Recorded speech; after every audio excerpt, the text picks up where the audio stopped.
Right, good evening, everybody. Thank you so much for joining us. I'm really excited to open up this evening and introduce myself and my fellow speakers. So thank you so much for joining us. It's an absolute privilege to be able to host this tonight.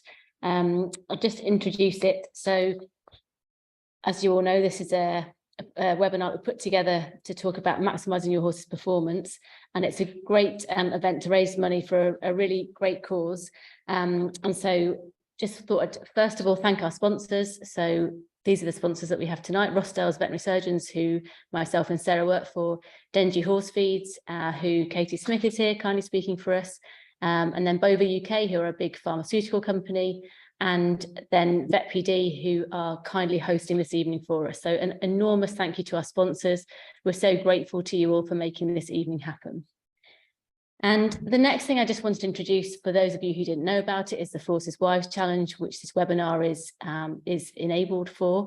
And for those of you who don't know what the Forces Wives Challenge is, it's a great organisation that's been set up to kind of enable women who have partners in the military to find adventure and challenge through doing these amazing challenges. And so anybody can join who has a partner who's in the military or has been in the military at any point. And if you just Google the Forces Wives Challenge, you can bring up their website and it gives you all the details about all the things that are ongoing at the moment and all the future challenges that are coming up. And so this webinar, obviously in support of the Forces Wives Challenge, is being run for a special equine adventure that's coming up. And I thought the best way to introduce that to you and just give you a bit more about it is to show you the video which describes the challenge. So I'm just going to play that to you first. And also just to say a special happy birthday to Steph, who's featured in the video, because it's actually her birthday today. So I'm just going to play you this video, and it's just going to explain really what the Forces Wives Challenge is about and what this amazing right to freedom is about, which you're supporting by just being here tonight. 3.5 years ago, I was diagnosed with a neurological condition. I became really unwell really suddenly. Within the space of 48 hours, I went from being able-bodied to in a wheelchair full-time.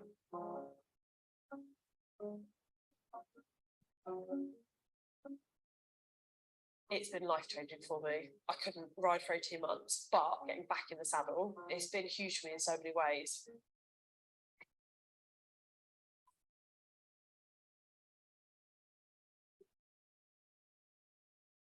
I came across Forces Wives Challenge a few years back, and I sent Heather, our founder, an email saying, I know you guys climb mountains and things, I'm not going to climb a mountain. I'm in a wheelchair, that's just not an option for me. However, is there some other way I can be involved? And so Steph, she supported all of our challenges, but then one day I went down to visit her with Bubba, her horse, and she said, actually, could I do a challenge? I can horse ride. What about a challenge that I could do? And that's when the whole idea of the Freedom Trail came about.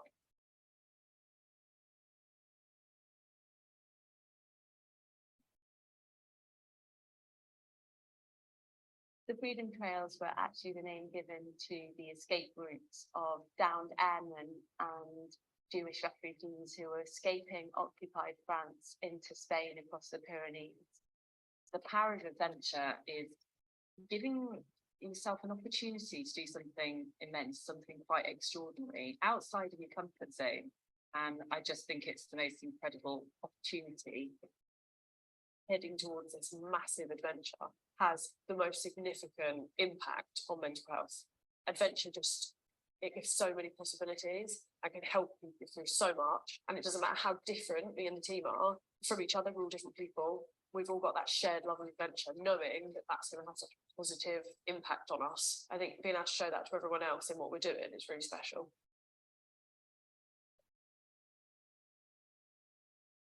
So just to give you a feel of what you're supporting tonight. So moving on to the horsey part of this evening, I just wanted to introduce our speakers. So myself, I'm Emily Floyd. I'm a vet and an internal medicine specialist at Rossdale's in Newmarket. And Sarah Bullimore on the left is my colleague. She is a very special person because she's an expert in all lameness and sports medicine. And she's also a diplomat in surgery. So we're very grateful that she's speaking for us. Next we have Sarah Bullimore, who is an international very famous event rider who you will all know, and she's going to give us some tips about how to minimise the risk of injury during training. Next we have Kate Stevens, who again is a consultant for us at Rossdale's. Kate is again an amazing person. She does She's a qualified human physio who does all sorts of amazing human things, also runs her own equine physio business, and she consults for us on a lot of the tricky cases we have. So she's going to talk to us about how physiotherapy can fit into maximising performance in your horse. And not last but not least, sorry, we have Katie Smith from Dengie Horse Feeds. And Katie is an expert in nutrition. She's just submitted a PhD, which is very exciting. And she's going to talk to us about how we can really maximise fibre to fuel performance. So I'm super excited to introduce all our panellists. We're just going to run through. Everybody's going to have a short slot, and then we're going to leave time for questions. If you can put your questions in that Q&A box that you should have at the bottom, if you just type them up there, that'll be anonymous, so no one else can see what they are. And then we can read them out at the end of each session, and we can try and get them answered. If there's too many questions to answer, then we can try and follow them up afterwards. So please put anything you want in that Q&A box, and we'll try and answer any of the queries that you might have. So without further ado, I'm going to start us off tonight by talking about equine gastric ulcer syndrome, which is one of the really common things that people think about when they're thinking about possible cause of poor performance. And so this is what I'd like to run through for you, a little bit about what the disease is, and then obviously how we recognise the clinical signs. So what might be the things that would make you suspicious that your horse has gastric ulcers, how we can then confirm the diagnosis, and just touch briefly on treatment options, because you'll obviously will do that in conjunction with your vet. So we'll just touch on that at the end. So just to say, obviously, the first thing about equine gastric ulcers is they're obviously in the horse's stomach, which you can see in this area here. That's obviously a very obvious thing to say. I just make the distinction because we obviously talk so much about hindgut disease now, and we really think about gastric ulcers and hindgut disease probably as being slightly separate things. So for this evening's presentation, we're just going to really focus on the stomach, which is obviously the front part of the horse's intestinal tract. So the food comes in through the mouth, down that long tube in the esophagus, and it ends in the stomach. And then the hindgut, which is, this is the large intestine here. You know, there's a lot of interest in whether or not horses can also have hindgut ulcers, but we're really going to just focus on the gastric ulcers part of that for this evening. And I think actually part of the reason why that's important is because actually one of the best things we can do for hindgut disease is maximise diet, and that's going to fit really well in with what Katie's going to talk to you about. So this is what the horse's stomach looked like. A horse stomach would average weigh about probably 30 kilos when it's full of food and fluid. And if we were to open it out, this is what it looks like on the inside. And the reason it's important that we go through this is because there's, as you can see, there's two really distinct parts of the stomach. So there's the top part, which is that sort of pale, creased up part, which is what we call the squamous mucosa. And then the bottom part is what we call the glandular mucosa, which is the bright pink part. And the reason why we're going into this detail is because the two parts of the stomach have different levels of disease. And that's important in terms of both understanding why that happens and also in terms of understanding the different risk factors for it. So if we look at what a horse's stomach looks like when we scope it, you can see that here, what I said to you, the top white part is that what we call a squamous mucosa. That's really like an extra storage vat. So it's really where the food, you know, when the horse has got a lot of food in their stomach, it allows the stomach to expand and store extra feed. And this pink part that we're driving down through now is the glandular mucosa. And as we keep driving around, we're going to drive into the outflow of the stomach. And this is where we could enter into the small intestine. And this is the part here that we see now, which is the glandular mucosa, which is the other common area we see ulcers. So it's just that the distinction, it's important to understand there's two different parts of the stomach, the squamous and the glandular, and they behave differently and they get disease at different times. And then if you pop right through the hole now, which we're going to do, this takes us into the small intestine. And so if we're thinking about horses that have, you know, maybe more advanced disease or more widespread disease, we can then get the scope into the first part of the small intestine. So like I said, we split this down into two parts. We have the squamous disease, which is the top part of the stomach, and the glandular disease. So this is what we'd expect to see in a horse that's not been starved. And if we think about what a horse should be doing in their normal life, they should be out grazing pretty rough pasture. And for those of you from the Ride to Freedom team, I hope they've noticed this is a Merens horse, which is a native French horse, native to the Pyrenees. But this is what the horse's stomach should look like. You should see this big ball of food, and you can see how that fibre all gets squashed up together. And actually, you can see that that has a kind of effect of filling the stomach. It all gets compressed together, and it also has an important effect of buffering the stomach. So if we look at this picture here, this kind of explains why that happens. So all that pink red part of the stomach is the part that actually digests food. So this is the red part that produces acid. It produces all the enzymes that breaks down all the feed that the horse digests. And what happens, that big ball of food, it buffers that acid. So the bottom part of the stomach is actually very acid. It's got a pH as low as 1 or 2. And as we get higher up in the stomach, because of the buffering effect of all that food, all that fiber that's being matted into the horse's stomach, the pH actually becomes much more neutral. So the top part of the stomach doesn't actually like acid. So it should be neutral, should be pH 6 or 7, and it doesn't like to come into contact with acid. And that's obviously important when we think about why squamous ulcers occur. So this is a horse that's got really horrible squamous ulcers. So you can see now that we've got all that ulceration, all that loss of that normal white part of the stomach. And you can see how it also sort of happens in splashing type things. So you get these sort of stripes going up the squamous mucosa. And this is obviously quite bad disease. You also see some of the areas are bleeding a little bit. The yellow discoloration is actually where you get the pigment from the saliva and the bile, makes it that yellow color. And we obviously can have different degrees of it. So we can go from having a normal stomach to that really severe stomach. And we give it a grade of 1 to 5, just so it makes it easier for us to describe how bad it is. And also if we're treating horses, that we can then hope that we can score a grade decreasing that makes it easier for us to monitor response to treatment. So why do we get these squamous ulcers? Well, I think about this as being a much more predictable thing, because we know that the squamous mucosa doesn't like to be in contact with acid. So you tend to get ulcers when, for whatever reason, the horse is either producing more acid or there's too much acid is coming into contact with the top part of the stomach. And so if we think about the classic horse that we worry about would be the racehorse. So some of these flat horses, these young horses, they're highly stressed. They spend large periods of time in a stable. They don't have any access to turnout for the most part, and they're expected to do lots of fast exercise every day. And so, you know, a lack of access to long stem forage, possibly also having large amounts of high starch feeds, which obviously increases acid production, and also that fast exercise, because we know that the effect of exercise is it compresses the horse's stomach, and that can actually increase the splashing effect of acid around the stomach.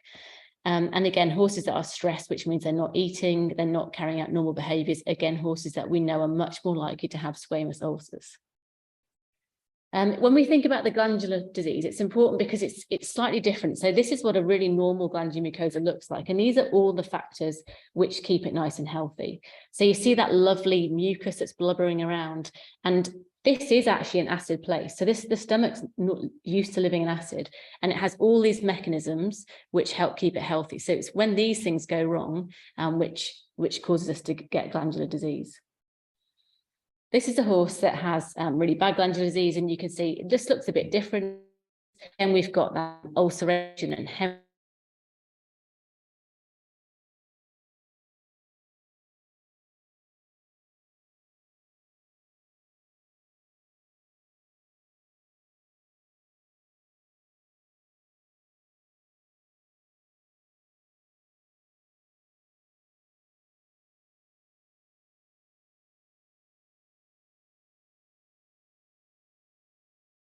Some of them are probably true, but actually there probably are other factors which are really important. So if we think about the glandular disease, there are certain factors which are more important. So when we think about a racehorse, we know that actually doing fast work and exercising on an empty stomach is important. Actually, for glandular disease, one of the biggest risk factors is horses that are worked every day. And it doesn't matter actually if you do really fast work or really heavy work. It seems to be the impact of having exercise every day and not having rest days. That's one of the most important things. We also know that certain breeds of horses are predisposed, and that is partly probably related to their stress response. So there seems to be a tendency for warm bloods to be predisposed, possibly because they are generally more vulnerable to the effects of stress. And that's also things that probably I think we find difficult to interpret or sort of maybe empathize with as people, is that there are certain things that horses find very stressful. So there's in some studies been certain trainers who have been associated with a higher prevalence of glandular ulcers. So all these factors of stress and repeated exercise are probably much more important for the glandular disease. There probably is some effect of diet, but actually these other factors are probably more important. The other thing that we just always really think about is, especially with the glandular disease, it can be a symptom of a more generalized intestinal disease. So if you look at this horse here in front of us, this horse obviously doesn't look very well at all. It's under condition, it's not got a good coat quality, and the horse has been really lethargic. This is a horse that actually has really bad glandular ulcers, but actually that is more a symptom of it having more generalized inflammatory bowel disease. And so when we see this in some horses, we're also thinking that actually this glandular disease can be an indication that the horse has disease in the whole of their intestinal tract. So now we've talked about what the disease is, then, how do we recognize it? And I think one of the difficulties is that there's so much discussion about gastric ulcers. Everybody loves to say that somebody else's horse has ulcers, because a lot of the clinical signs are very vague.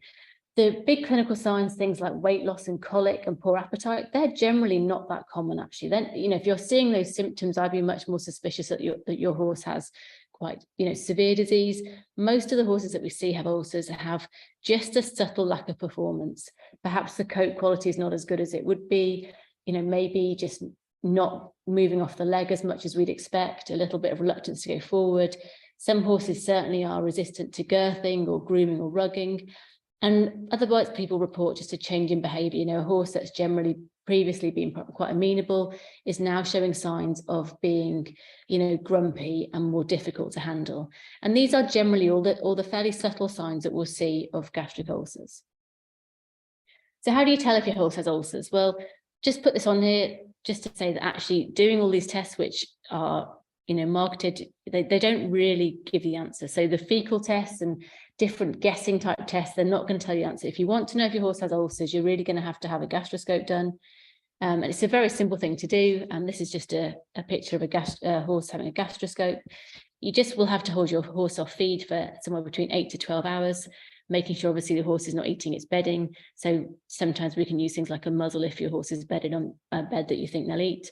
And then we will just pass the scope up the nose and drive into stomach. And we saw the picture of the scope earlier. So this really is the only way to really truly know if your horse has ulcers. So what about treatment? Well, treatment really must encompass a number of things. We're going to talk a bit about drugs. And obviously as a vet, that's part of my job, talking about drugs and what medications we can use. But it's really important that we also look at the whole horse's lifestyle. So diet is really important, and Katie's going to talk to you all about that, so I'm not going to go into it at all. So it's looking at medication to try and fix the problem in the short term, looking at the diet, but also thinking about the other risk factors. So are there other things that we can do in this horse's lifestyle to reduce stress? Perhaps we can modify the exercise regime, all the other things which may be having an impact on their general stress levels. So in terms of treatment, there's two different types of treatment that we use, and the reason it's important is because you treat the two different parts of the stomach differently. So this is a drug that we're probably all familiar with. It's omeprazole, which is the same as people use with gastric ulcers. There's a number of licensed products available, and actually this is a drug that suppresses acid production. So it drops the ability of the horse's stomach to produce acid, which allows time for all those ulcers to heal. And actually, this is an effective drug for the most part. And so for most horses that have squamous disease, this is an effective thing to do. The most important thing as owners to know if you're giving this medication is it doesn't get absorbed very well if you have a full stomach. It's quite an expensive drug, so you want to make sure you're getting the maximum effect from it. So it's really important to make sure that if you're going to do this, you give it half an hour before the horse eats. And that's why we say do it in the morning generally, because horses have a natural spell overnight where they tend not to eat as much. And so giving it first thing in the morning and then waiting half an hour before the horse has breakfast should mean you get maximum absorption of the drug. And there are different doses that we can use, but generally for most of these horses, using the commercial omeprazole product is fine and is usually quite effective. You just have to be warned that there's lots of different omeprazole formulations, and if you Google it, you'll find lots and lots of things, but the drug has to be in a format that gets through the stomach to get absorbed. So if you're not using one of the products which is known to be absorbed, you're probably wasting your money. Now, it's really important to know that if you have a horse that has glandular disease, this drug is not going to work. And that's one of the tricks that the sort of traps that we tend to fall into is that people think, well, I don't really want to have my horse scoped. I'm just going to give it some omeprazole and see if it gets better. But the problem being is if your horse has glandular disease, it's not going to treat it. And it's just going to be a waste of your money. So using just these drugs that are licensed for squamous ulcers are not going to treat a horse with glandular disease. So there's a number of options, and each of them has their pros and cons. And if you have a horse that has this problem, you should discuss them with your vet, and they'll be able to advise you about what's most appropriate for your horse. But there's basically 3 combinations that we think about using. The first is an injection of omeprazole, which is a bit more potent than the oral formulations, and it's very effective in some horses, although you can get some swelling at the injection site. The second is a drug called misoprostol, which is a drug which helps encourage blood flow and encourages repair of the lining of the glandular mucosa. And again, that's good for some horses. It is a prostaglandin drug. So if you have anyone on the yard who's pregnant, or you're pregnant yourself, it's not a drug that you should use. And then the third option is a combination of omeprazole and sucralfate. And again, like I said, all these have their pros and cons. And if you have a horse that has glandular disease, then you can discuss them with your vet about which is the most appropriate.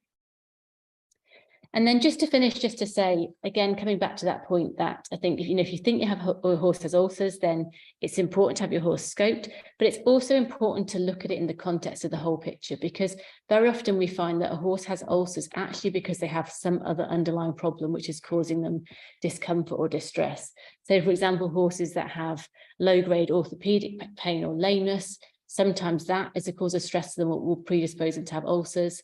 Horses that have perhaps more generalized intestinal disease, again, that can be a risk factor. And if we're not identifying these problems, we can give these horses lots of drugs, but without addressing the underlying problem, we're not likely to fix the problem. I'll leave that for Katie to talk about. So just to summarize, gastric ulcers are pretty common. The clinical signs are quite mild and can be quite variable. It's important that if you're worried about it, then you should have a gastroscope done on your horse in conjunction with having a really good examination of your horse, and that the treatment depends on what type of lesions you have, and that when you're thinking about prevention, you need to look at it in that whole holistic part of the whole horse. Thank you very much. I don't know if anyone had any questions. I've lost the cursor. Thanks, Emily. I don't think there have been any Q&As coming in so far, but I might just ask one if that's okay, which was, do you think on the racing side of things, trainers are actually feeding more fibre than they were maybe 20 years ago, on the basis that they're trying to manage the risk of ulcers? I think they're certainly more aware of it. I think that's definitely true, that there's a lot more there's so much more knowledge about gastric ulcers, isn't there, that people are generally aware of it, and probably feeding more fibre. And I think certainly trainers are still quite reluctant, aren't they, to feed large amounts of hay before exercise, but actually yes, feeding more short fibre and things. So I think there is generally an improvement in that. Yes, a question has come in actually. Is it possible for a horse to fully recover from ulcers and not relapse? Yeah, it's a great question. So the answer to that is absolutely, definitely yes. And as a vet, really what my aim would be to try, think about a course of treatment, but also in conjunction with changing other factors. So making sure that we've looked at there's no low-grade lameness, no other problems which might be driving it, and seeing what other dietary things that we can change so that when you finish the medication, the problem doesn't come back. And actually, I think if you get those things right, the vast majority of horses don't have recurrence of the problem. I think there was also a paper that came out recently to sort of show the intervals between injectable and omeprazole. There was some increased benefit from maybe 5 days rather than 7 days. Do you have any thoughts on that? Yeah, I think that probably is the answer for some horses, treating them a bit more often. So when we use injectable omeprazole, we tend to do it once a week, but maybe doing it every 5 days is better. The problem is it's quite irritating to the muscle. And I guess that's sometimes our hesitation to do it more often. But yeah, I think that might be good for some horses. The questions are coming in thick and fast, so I'll keep asking if that's right. Is misoprostol commonly used? Yeah, so it is quite an effective drug, and in some horses it works really well. But the real downside to it is the fact that it is a prostaglandin drug, and so that means it's not appropriate for all situations. So prostaglandins can have negative side effects in the horse. So some horses will get mild colic after they've had the drug, but also it can cause abortion in people. So that's why we really, we're really careful that we, don't dispense it to clients who are pregnant or have anyone in the yard who's trying to get pregnant. So that will mean that for some people, it's not the right choice. Okay, there's one on feeding, which if the person asking doesn't mind, I'll probably be covering that, so I'll save that one for a bit later. The other one that's quite an interesting one is in terms of which symptom or indicator would be the one that would trigger you to recommend people have a scoping, because some of those symptoms are obviously could be indicative of other diseases or issues. At what point would you say, no, we need to scope to be sure? Yeah, that's a really good question, isn't it? I think the most common complaints, I think, that horses that we see are usually the subtle things about just a slight loss of performance, reluctance to go forward in a horse where it doesn't otherwise make any sense. But I think it is a good point, because a lot of those horses will have other problems too. So I think it's looking at scoping the horse to either rule it in or rule it out. And if you rule it out, at least then you're looking for some other problem. And so yes, it's a relatively expensive thing to do, but actually it's cheaper to either do that and rule it in or out rather than be going down the wrong track. Yeah, and then two similar questions really in relation to those rest days. Could you explain a little bit more about why not having a day off could contribute to ulcers, and how many rest days should they have to help reduce the risk? Yeah, so obviously it's an interesting question, isn't it? Because there are lots of horses that work every day without ulcers. So I'm not trying to suggest that, there aren't horses that shouldn't be worked every day, because that's some horses' jobs. But it seems to be in some of these horses, perhaps they have a genetic tendency to it, or perhaps they just have a higher stress response, that actually exercise reduces the blood supply to that part of the stomach. And that it seems to be that horses that are then being worked every day, it's not giving them enough time to recover that in between. That's what we think is the cause, that it's that repeated exercise reduces blood flow, and that's the effect. But in all honesty, we probably don't totally understand why that happens. It's a definite trend that it seems to be that glandular ulcers are more common in horses that work every day, or 6 or 7 days a week. Brilliant. I think that's pretty much most of the questions. So. Yeah, perfect. Okay, well, I will shut up and I will pass you over to Sarah. Perfect. I hope everyone can hear me. So thank you, Emily, and thank you for hosting this webinar. So Emily's asked me to talk about lameness and poor performance, it's a massive subject, obviously, and I'm sure a lot of you will have had some experience in at least some aspects of that. So I'm really just going to go through how we as vets sort of look at these horses and how we can investigate these issues.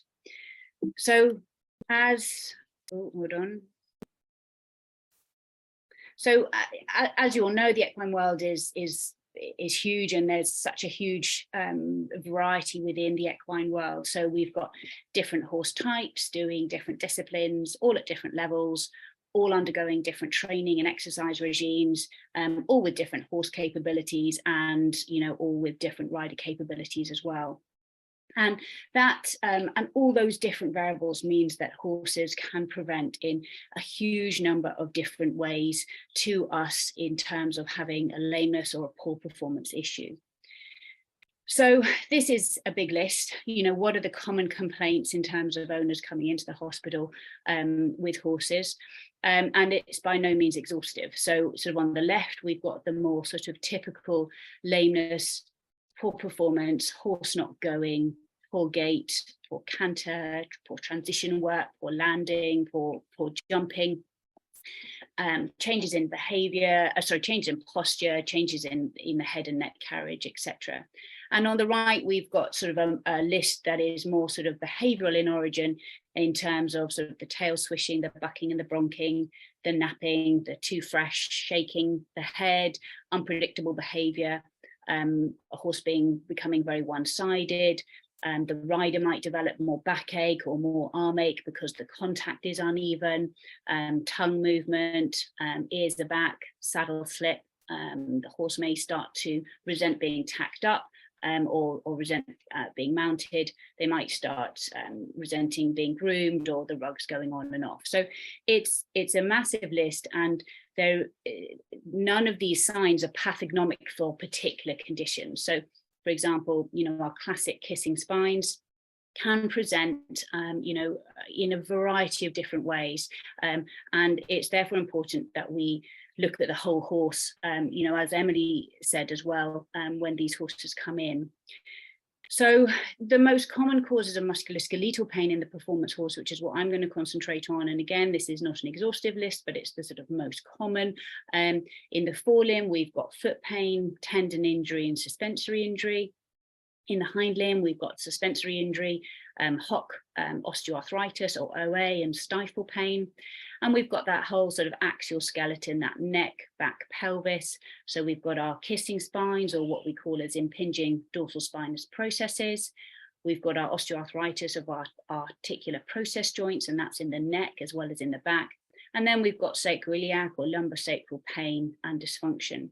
And with all of those things, all of those three areas, we then also get a variable degree of muscle soreness, stiffness, atrophy that will accompany that lameness and that musculoskeletal pain, and also then drive that degree of poor performance and lameness.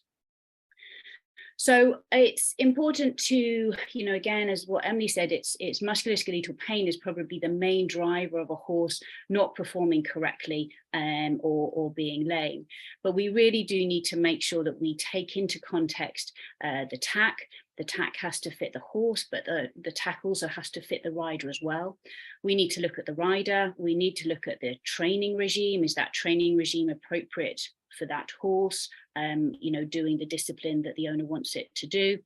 And we also need to look at potential medical issues as well. So gastric ulceration is obviously a primary example, but we also might need to look at any underlying muscle disease, the nutrition of the horse, whether the horse is too fat, too thin, and all of those factors as well. And all of these factors are very much interlinked with each other. And in order to then try and get the horse back in tip-top condition as much as possible, we need to have to consider them all.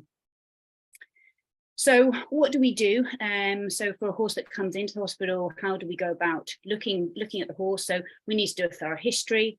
We need to do a thorough clinical exam. We need to do an orthopedic exam.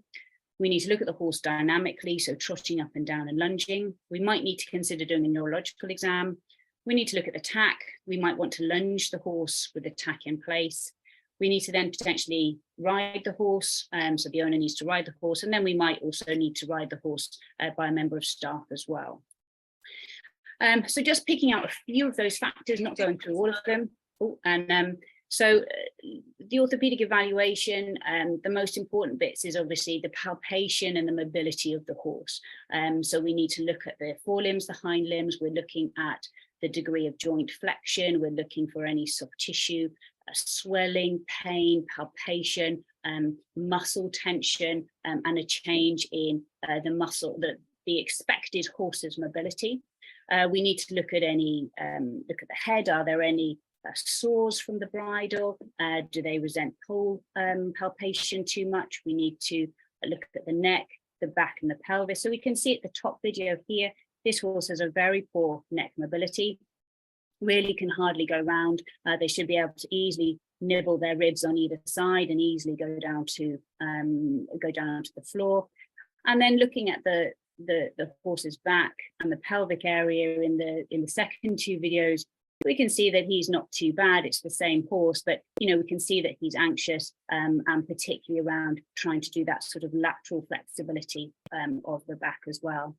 And by doing that thorough clinical exam and orthopedic exam, it gives us a very good feel of the horse's mobility and any areas of pain and lack of or dysfunction in the horse's expected mobility. So what we want to then look at is the horse walking up and down, and it might be that we see a gait abnormality. So if we look at this video here, this is a horse that had slightly excessive sinking on the left fore fetlock joint, which you might be able to pick up. And that's really because of an indication of suspensory breakdown in that leg. So looking at the horse at the walk is very important. We might also pick up our typical gait abnormalities. So this is a classic delayed release of the patella, upward fixation of the patella, which some of you may have seen as well. And we need to look for any, excuse me, lameness in terms of forelimb, hind limb, flexion tests, and obviously lunging the horse as well. So this is our little pony at the bottom, so that we can see that he's got a forelimb lameness, so his head is going down when the right fore hits the ground, making him left forelimb lame. And then we look at the horse again on the lunge. So this horse here has got a left hind limb lameness that we can see when this horse is trotting away from us. And again, trotting this horse on the firm surface, as well as on the soft surface on both the left and the right reins, allows us to look at forelimb lameness, neck position, back mobility, and hind limb lameness as well. At the canter, you can see again how we can get a lot of information about these horses. So the horse at the top is very staccato type of canter, head really high, really doesn't move through his back as very easily at all, very, very rush gait. And we can see the horse then at the bottom doesn't like going into canter, a lot of excessive head movement, it's not bending well, hindquarters are coming in towards the center, and a very uneasy canter compared to what you would want to see. So by doing all of this, we're getting a good assessment and building up a picture of how that horse moves and where that horse might be in pain. Under saddle, we again might lunge the horse initially in the tack, and this is, I do like doing this because you're never quite sure how these horses are potentially going to respond under saddle. So as this one goes into canter, you can see that change in gait is from that trot to canter sparks a very significant behavioural response, and we see a huge different variety of how these horses move under saddle. So the little coloured horse at the top can got a very stilted gait, doesn't want to go forward, quite short in front and short behind. The horse on the bottom right, obviously, again, is reluctant to go forward and is trying to resent moving forward, very reluctant, doesn't want to go into trot at all. And the horse on the bottom left is moving nicely, but is resenting those sort of smaller circles where that head comes up into the air, and that horse doesn't really want to accept that contact and go round on the bend. So you may have, there's been quite a lot from a social media point of view in terms of that ridden horse pain ethogram, which essentially sort of highlights 24 signs of pain. It was sort of designed really to aid horse owners and horse trainers in particular to pick out particular behavioural signs that horses can demonstrate under saddle and indicate that these are related, potentially related to pain, musculoskeletal pain, as opposed to the horse being a bad horse, not behaving well, or poor training. So it's been shown that in dressage horses that are already trained with their, the head in the vertical position, that a horse demonstrating 8 out of 24 of these signs is a reflection of musculoskeletal pain. So these are good indicators that your horse maybe isn't happy. If you're not sure whether your horse is going well or it's not going well, is it me? Is it the horse? Is it the fact that it's a sunny day today or it's a windy day today? Picking up on some of these behavioural traits can be very useful. So how do we then go about, investigating these horses? So we've done a clinical exam. We're going to have a good idea of where that pain is coming from, or the potential areas of where that pain is coming from. And often these horses are not necessarily suffering from one area. Often we've got, particularly if these things have been going on for a long period of time, then we might have 2 or even 3 areas of pain that are causing the horse a problem. So horses can't talk, unfortunately, so the mainstay is to be performing nerve blocks or diagnostic analgesia. And essentially that means injecting local anaesthetic around nerves or into joints, and that takes the pain away from that area. We trot the horse up and down afterwards, or we ride the horse up and down afterwards, and we see whether that the lameness or the performance has improved. So that then gives us a location of where the pain is coming from. And then we can then do imaging and further investigations to define what is causing that pain. So that will be X-ray, ultrasound, might be a bone scan or MRI. It might be that we include stomach, gastroscopy at that point as well, depending upon the case. So again, we have to investigate those areas that are suspect and are causing areas of regions of pain. So just going through a few little examples, really. This was a horse that was a 7-year-old, warm blood mare, been with the owner 4 years, just general purpose, eventing, bit of riding club, worked 5 days a week. And it started to become sluggish, to push off, wouldn't take the contact, would start rearing, leaping into canter, and would have an erratic change of pace. The teeth and the tack had been checked at home. The mare now hated being tacked up, would often run to the back of the stable. And the vet had also then, the horse had been treated on multiple occasions for gastric ulceration, which hadn't really made a significant enough of difference in the performance. So from a clinical examination, what we had was some result. The horse slightly resented neck flexibility, but it wasn't too bad. Very weak, and we can see that when I'm pressing over those tuberous sacrali, we're getting a significant degree of pain or resentment. So the horse should be able to withstand me pressing down on their tuberous sacrali, which is the top part of the pelvis. We can see that she's dipping away. So she's either dipping away because she's very weak, or she's dipping away because I'm inducing a degree of pain, and she can't withstand that. And the horse also had a poor back mobility, so didn't want to dip the back, raise the back, and also had a degree of poor lateral flexibility as well. So looking at this horse trotting up and down, we had a horse that was slightly lame, predominantly on the left hind limb, but not too bad. And then on the lunge, we had a horse that, again, trotting reasonably okay, head's a little bit not quite in an ideal position, but again, just doesn't want to go into canter, head tossing, and quite a bit of an erratic gait, a little bit of an unpredictable gait, and very rushed. If we then ride this horse, what we can see is that the lameness under saddle is significantly more obvious than it is in hand. And that is one of the things that we do want to look for under saddle, is that lameness worse under saddle. And that doesn't necessarily tell us where the lameness or the pain is coming from, but it often means that the lameness is potentially coming more from the upper limb than the lower limb. So lameness coming from the foot or the hop tends to be more predictable in hand and under saddle. It tends to be more even, whereas when you have a lameness that is increased under saddle, that could mean that is coming from higher up.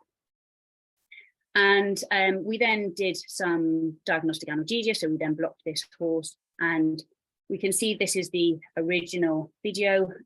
So again, under saddle, doesn't use that upward transition into canter that mare really resents, really doesn't want to take the contact, really fighting, tail swishing, head tossing, erratic rushed gait. And then under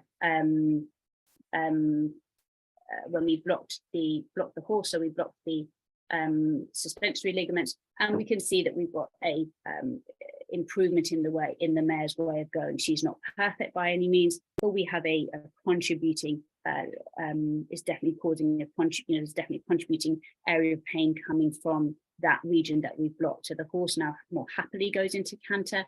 It's more of an even, predictable gait. It's a much more trainable gait compared to the one that we've had before. So doing the blocking, we don't necessarily stop there. We're defining our areas of pain so that we can then define what is actually hurting the horse. So this horse had a few things going on. So as I said from the video, we blocked the top part of the suspensory ligament, so high suspensory pain. And the suspensory ligament is a ligament that attaches to the back of the cannon bone, just below the level of the hop joint, and then goes down towards the fetlock joint. And the top ultrasound image is a normal ligament, and I don't think I can do a cursor, but essentially the sort of brighter white line at the bottom is the bone and we've got, I'll just try and find, is there any way I can do a cursor, Emily? Do you know? No. And I think if you you've got image a at the little, bottom, the ligament is bigger and has a more disrupted fibre pattern and some disruption in the bone surface as well, where that ligament is attaching onto the bone. And then we also did a pelvic exam for this horse. So by doing a rectal exam, we can also assess some areas of the pelvis. So we can look at the sacroiliac joint here and also the lumbosacral disc. And by what we can see down at the bottom of the ultrasound, the black gap is the sacroiliac joint, and the what we can see is also the ventral sacroiliac ligament, and we've got mild changes associated with that area. So we can't assess the entire sacroiliac joint from a rectal ultrasound point of view, but we can certainly see some aspects of it, which will give us an idea of whether we've got sacroiliac pathology going on, combined with potentially blocking that area under saddle as well.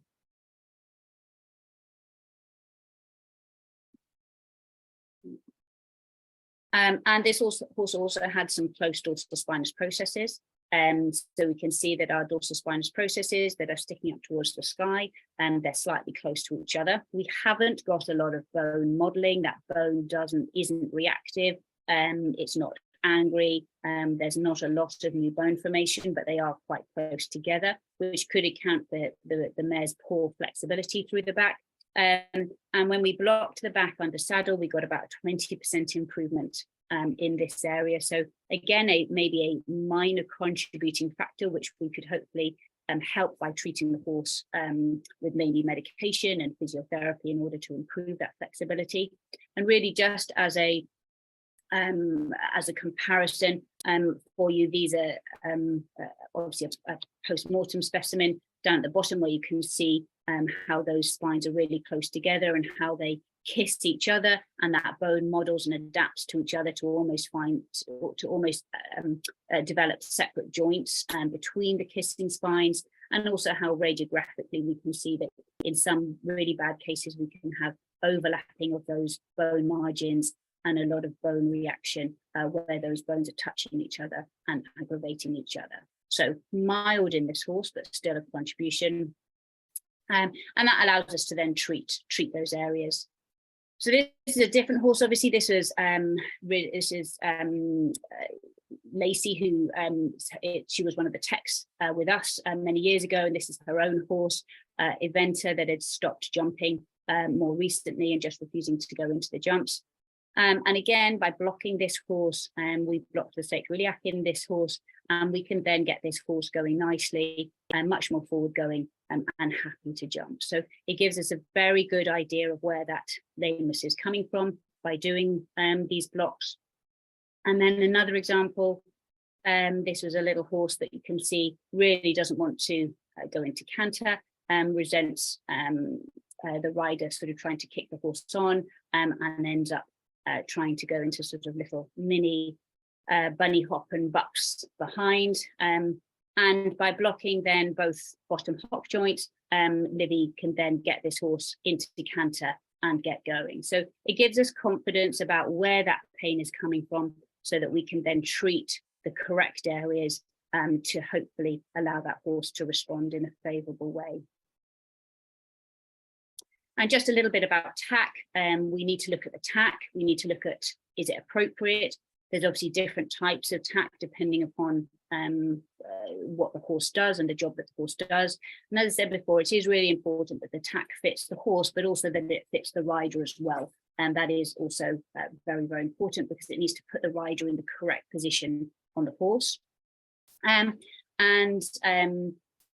Again, we need to realise that obviously when the saddle is too wide or too narrow, that is going to cause a problem in terms of either pinching at the withers if it's too small, or potentially then causing rubs and just sitting too low on the back when it's too wide. So what we want is that saddle fits evenly and symmetrically on the left and the right, and has even pressure from the panels, that rather than the panel pressure being asymmetrical or uneven at the front or the back, which is going to cause saddle instability.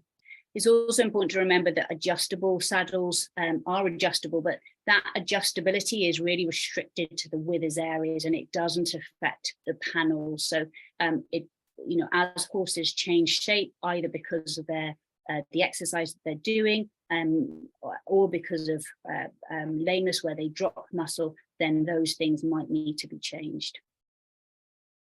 And again, for the bridle, we've got this picture shows where the pressure points, the main pressure points of the bridle are. And obviously, if the horse has changes their head position because of musculoskeletal pain or for other reasons, then those again can cause rubs and sores, which can then go on to cause secondary pain. So on the World Horse Welfare website, this is they've got a nice sort of pamphlet in terms of correct bridle fitting, which is really well done if any of you are interested. It's a very easy, user-friendly pamphlet to look at. And saddle slip, again, the saddle needs to be stable and needs to be central, and it shouldn't be moving sideways or up or down. And one of the main causes of saddle slip is hind limb lameness, and to a lesser extent, the sort of asymmetry of the saddle, or the rider's back symmetry as well. So if the saddle's slipping, we do really need to look at, is that due to an underlying lameness? And this is an example. You can see how this saddle here is bouncing around, moving around when the owner is riding as well. So again, that is something that we need to assess. Rider and position, I just touched on that. So the rider needs to be in the middle of the saddle for the optimum weight and force distribution, and that allows the rider to be balanced, which allows the horse to be able to do the job that they need to do. And any shift in that weight was then going to cause potentially pain and a change in the horse's movement and performance, and also affect their muscle development as well. So yes, if we've got musculoskeletal pain, then essentially we're going to have the horse that moves away from pain, changes their way they're going, changes their head position and their mobility. And that can then directly affect the fit of the saddle and the bridle. It might be that the rider changes the fit of the bridle and changes the saddle fit to try and counteract that change. And also we'll get then long-term movement pattern changes that the horse will develop to try and make him less painful in terms of the way he's going. And all of those then will cause secondary effects on the fit of the saddle, which then cause a vicious cycle in terms of increasing the level of musculoskeletal pain that horse is experiencing. So just coming back then, musculoskeletal pain is the main driver of lameness and poor performance, but we have to take into account the tack, the rider, and the training and all those other medical issues in order to make sure that we do the best job that we possibly can in terms of getting your horse back on the road and back into competition. So that's me. If anyone has any questions, I'd be happy to answer them. You stopped it before that poor person fell off, Sarah, in that video. It looked like she's about to fall off.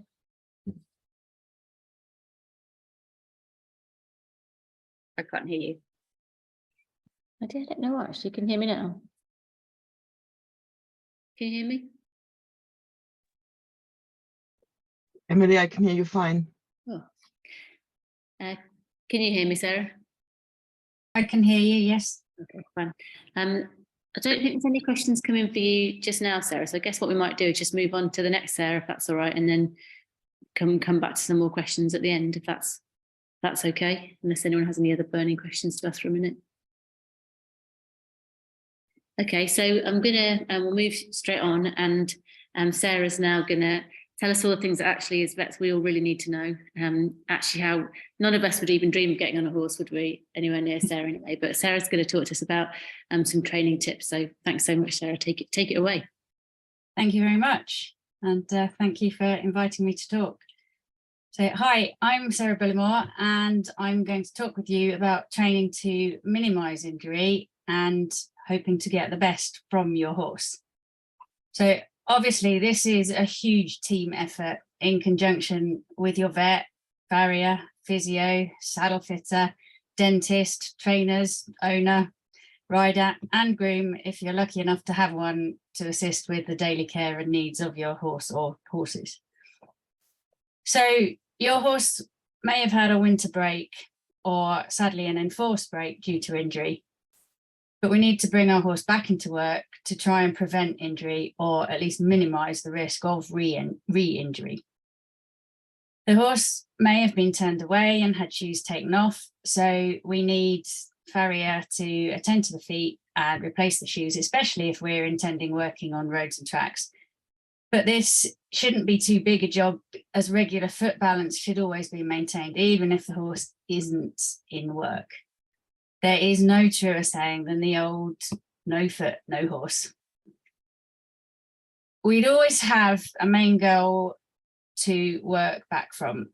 You know, you may have stepping stones or lesser goals that you want to do along the way, or just qualifying and fitting runs, but they're all part of the process of physically and mentally preparing your horse for that end goal.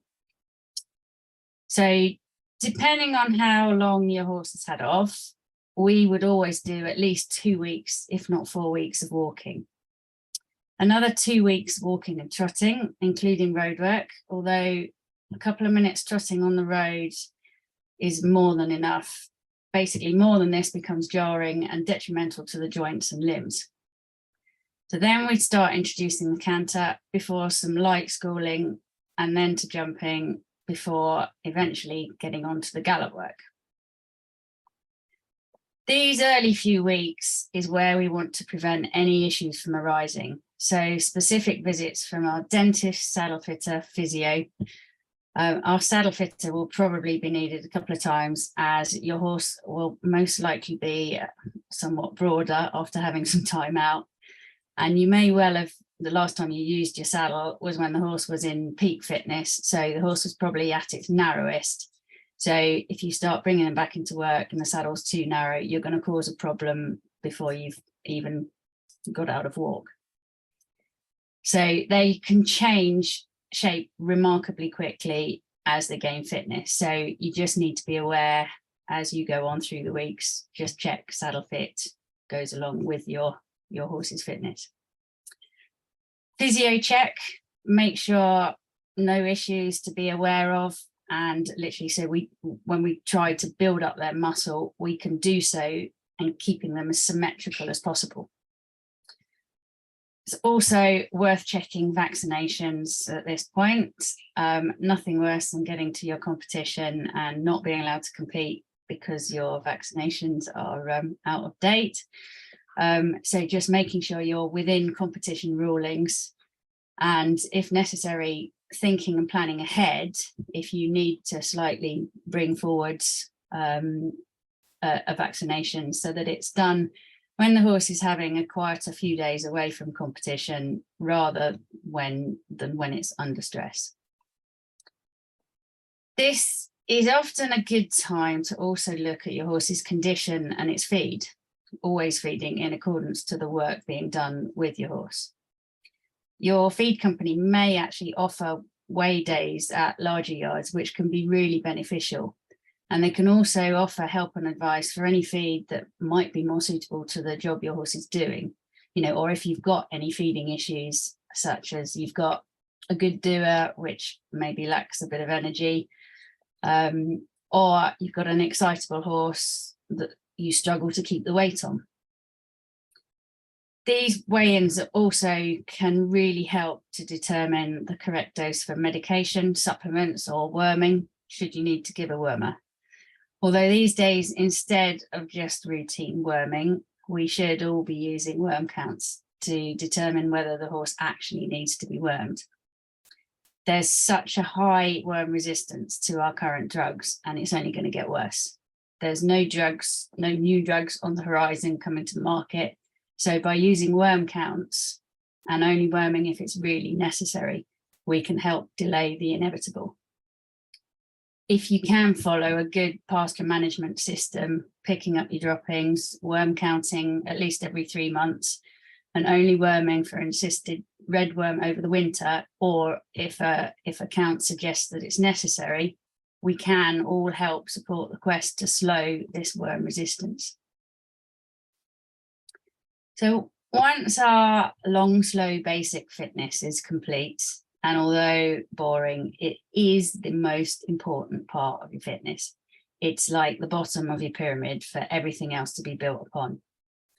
Then this is probably the time when we most get into our pole work and our gymnastic jumping as part of our strengthening and training.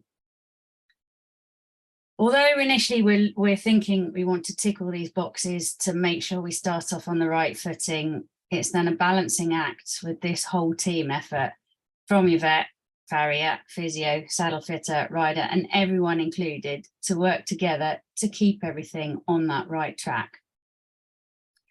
So our horse is basically fit, but we also need to think about training, not just for our different disciplines, but on different types of ground and terrain that we're likely to encounter, as a lack of this training must be a huge contributor to lameness issues and injuries. It's really, really easy for a dressage rider. They train on a surface, they compete on a surface, job done. For an eventer, it's somewhat different. We could get all sorts of terrain and camber, plus great British weather, as highlighted this spring, where we've seen a lot of horses and riders just not used to riding in mud. These days, horses are primarily worked on a beautiful surface where they can show their elevation and floaty paces and spring off the floor over a fence. And then as such, they're not used to a bit of mud and ground that might be a bit dead or a bit tacky. Obviously, we don't want to be slipping and sliding about in the mud, but with your farrier fitting stud holes and giving sound advice on correct use of studs, this will give the horse confidence and grip to go about and carry on and do its job to the best of its ability. I would far rather gallop on natural grass if at all possible. So I'm training on the relevant surface that I'm likely to be competing on, and the horse becomes more acclimatized. The problem with this is that usually it gets too firm, and then we're more likely to cause issues due to jarring. Or, as we've had this spring, it's too wet and gets really holding, and then it's more likely to cause sprains and strains. But training over different surfaces and ground will really improve the proprioception of your horse. We've had a really wet spring and the horses aren't used to it. You know, a lot of events have been cancelled because it's too wet, and you know they don't want to trash their ground, or everybody withdraws and saves their horse for another day. You know, they don't want to get muddy. They can reroute, go to a drier competition following week, or this one runs on a surface. But this spring, there's been a lack of dry events because it just hasn't stopped raining. So if these horses have been trained in a little bit of mud, they're much better prepared to cope. And actually, it can really help with the balance and training for the younger horses. So in a similar vein, if you competed cross country in deep, dry sand, if your horse isn't used to it and hasn't been trained in this type of ground, you're surely opening yourself up to be much more risk from an injury. But this spring has shown at Badminton, our end goal may not always have the perfect going. So we've got to train to the conditions so that we're adaptable and ready for any eventuality that, you know, we get to that competition, and that's been your main goal. But this all said, you have to know your horse. Some horses get stuck in the slightest bit of mud, while others happily seem to travel across the top of the deepest mud. And it doesn't always figure that you look at a horse and think, oh, that, you know, looks a good Irish hunter, that'll travel for the mud. That doesn't necessarily figure. So we all do have varying ideas of good ground, but it does always need to be consistent and to our particular horse. And the decision to run or not to run should take this all into consideration. So we need to train smarter and not harder, to exercise heart and lungs, but minimize the stress on the limbs. Hill work is a easy way to train smarter. Slow trotting uphill, great way to build strength. Encourage your horse to really use their hindquarters, so really help with that muscle building. And plus it will help with the fitness. If you've got a gallops you can use up an incline as well, fabulous. You know, the hill work makes the horse work harder and use more effort, but over less distance. So saving a bit of wear and tear on your limbs. Heart rate monitors are often used these days, which can be really helpful, especially if you've got a bit more of a laid back horse, because you can see if they're actually working hard enough or whether they're just slightly cheating and telling you that they are. Or similarly, with a really keen horse, actually you may not need to be doing quite as much.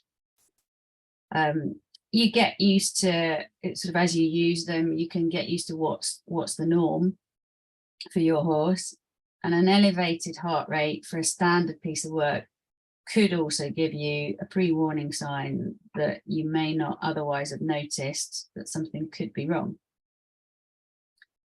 Some of these systems even give more info with sort of stride length, pattern, speed, all of these extra fancy things, which is really fascinating to analyze.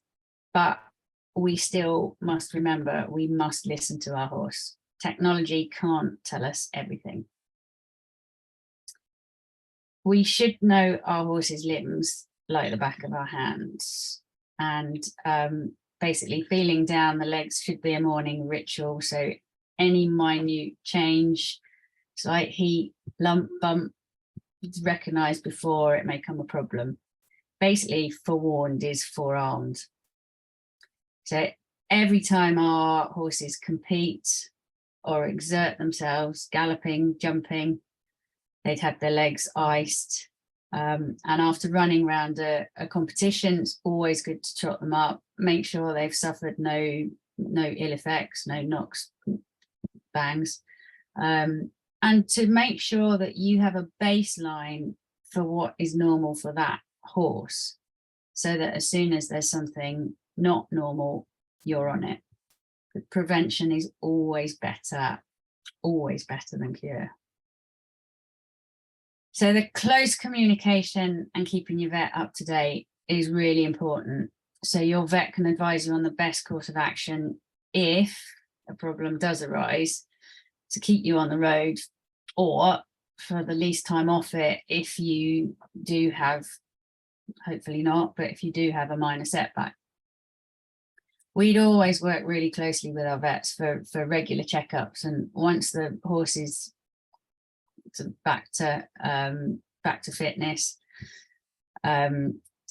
just making sure that they are staying on that top line of fitness and being the best they can be. But we'd also go for checkups, certainly pre a big competition, and definitely after, and obviously before they go on holiday. Just check everything is all good before they go and have a rest. So at the end of the day, your partnership with your horse is the most important thing. Listening to your horse is paramount. There's never any shame with realizing, you get halfway around a course and your horse just isn't coping, doesn't feel fit enough, just isn't enjoying it. there's never any shame in pulling up. There is always another day. So we just need to do the right thing by them so that they can perform to the best of their ability for us. So hopefully that's given you a little bit of insight on keeping everything on a good status quo. And if there's any questions.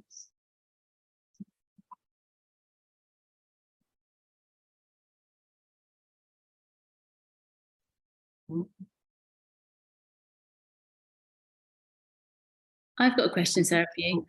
Do you ever involve any like groundwork in the beginning of your pyramid? Perhaps after the initial sort of few weeks, then yes, they may do, once they start to do some pole work and such, sometimes they would do groundwork in hand, ridden and in hand.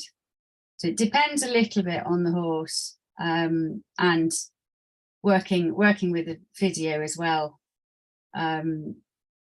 Some of them, it just helps them to use their back if it's done in hand rather than ridden. And go ahead, go on, Sarah. Going off topic, Sarah, what are the sort of main things that then you would look for when you're buying a new eventer or when you're picking a new eventer? What, like, do you have like key things that horse has to have? I think for me, I mean, basically the horse, I like a horse, you know, a pretty horse is a bonus. But I mean, all of mine are different shapes and sizes, and but basically they've got to be well put together. You know, basic conformation, obviously, you know, holds them in sort of good stead to obviously staying sounder. But yeah, basically I look for then if they've got good movement and good athletic jump. I like an athletic horse, but yeah, and with a good attitude. So, you know, the package can be decorated in many ways, but yeah, it's that basic. They've got to want to go and do the job. Got a couple more questions, Sarah. One is about whether or not you loose jump your horses as part of their training. No, I'm not really a big loose jumper. With some of our homebreds, we may have sort of, as 2-3-year-old, end of their 2-year-old year or beginning of 3-year-old year, we've sort of loose jumped a couple of them just to see if they have that, you know, natural, you know, some of them naturally come out and ping over a fence, whereas some of them need to be a little bit, you know, more taught. So we'll see sort of generally how they're like, but I mean, literally it would be tiny little fences and you know, one, you know, couple of times over. And but yeah, I'm not a huge loose jumper. You know, you see some of these at the sales and they're jumping huge fences as young horses, and then actually you see them a couple of years later and they're useless under saddle. So I always, yeah, I don't feel it's a massive indicator of what they're going to be. Okay, but next question for you is, how do you keep yourself fit to get ready for eventing? That's a very good question. Well, to be fair, riding lots of horses every day does help quite a lot. I would well, I always used to run rounds, cross-country courses, in between you know, in between other disciplines. But as I'm getting older, it's not so good for the knees anymore. So these days, the electric bikes, it's so much quicker and easier. I'd love to say I go to the gym once a week, but actually, I should be. But to be fair, the daily riding and running around the yard and tends to keep me pretty fit. I imagine you would outrun me any day of the week, so I'm not worried about that. I don't. The next question is, as it's about doing most of the flat work on a surface, So as we're doing most of flat work in like in an arena, what's the best way to help the horse find balance and do a dressage test on grass? Basically get out on grass and practice. And it's really difficult because we're so precious about our horses these days that we are always on a surface. And you do find with the young horses, their first runs and things, they can be a bit wibbly wobbly, and they see the boards, but yeah, the best thing, those early competition runs for the young horses for me are all part and parcel of their learning curve, and they wouldn't necessarily be, I'm not going there with a young horse aiming to win. I'm training the horse, so getting the horse used to going in a grass arena as such as well. But yeah, if you can hire a grass arena, when the ground's good, there's no point. If the ground is like concrete, then no, there's no point, because all you're going to do is jar them up or whatever. But if there is the opportunity to hire a grass arena that's available, then by all means I would go and do that. Okay, there's just a few more questions for you, and it's another similar one about tips for getting a horse fit if you don't have access to sort of good hacking or grass for someone who's competing at grassroots BE. I mean, we would tend to our hacking is good, but we do have to go along a fairly, or can be, busy road at times, and a couple of our horses may not be great in traffic, so those horses we would tend to, they either hack in quieter times when we know that roads are going to be good, or actually we just load up, and we're lucky to have access to great hacking, but it's a little bit too far from home to go, and where you can just load up and go, and you end up going for miles. So if there's somewhere, if you don't have great hacking around it, you can access from home, then yeah, if you are able to just load up and travel somewhere, and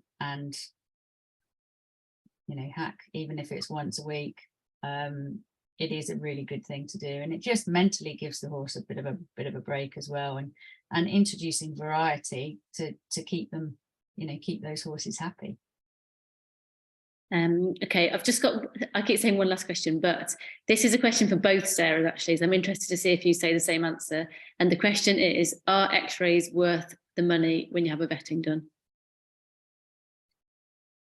Yes. I'm just thinking all of our horses would have been vetted, and with x-rays, and yeah, I don't know that I would buy these days. I don't know that I'd buy a horse without. It depends on the, if you're buying a horse that's an older horse that's going to be the perfect schoolmaster, and at the end of its career that's going to do a job, then probably not, because they're not going to be clean. But I would always like to know with a young horse, just again, forewarned is forearmed. So yes, it's horses for courses, but with a young horse I certainly always would, and it always depends on the value of the horse, and what that value is to you, whether you can say that's fine, it doesn't matter, or if you're looking for longevity, then things happen with horses, and no horse is perfect, but it's there's certain things sometimes on x-ray that you may see, but actually if you know what you're up against and you can treat that, then that's not an issue. Yeah, I do agree with that. I mean, I think it all depends on the value of the horse and what your expectation is, and the level that horse is in what that horse is supposed to do and what level they're supposed to do it at. So, you know, if you're buying a young horse that you want to compete and want longevity, then yes, I think, as Sarah said, if you know what you've got, then it's a lot easier to deal with that. If your expectation is not high and you just want a lower level horse to do lower level riding general purpose activities, then the need is probably less. So I think it all depends on what you want, to be honest with you, and what you're buying the horse for. Okay, this is actually the last question for you again, Sarah. It's about, do your horses have days off every week? Obviously they're worried about glandular ulcers. It's good they've been paying attention. Oh, absolutely, yes. They wouldn't have a set day off. It's not like every Monday is a day off, but yes, they would always get a day off, and certainly after they've competed they'll always have downtime. And so it would be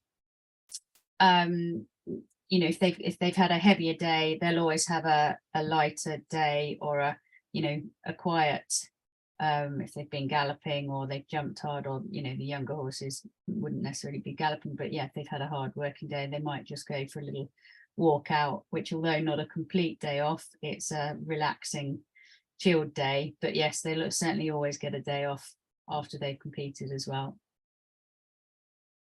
Okay, brilliant. Thank you so much. I've really enjoyed that. So we'll now move on, fitting on nicely. Kate, are you ready to talk to us about what you can do for us? Mute myself. There we go.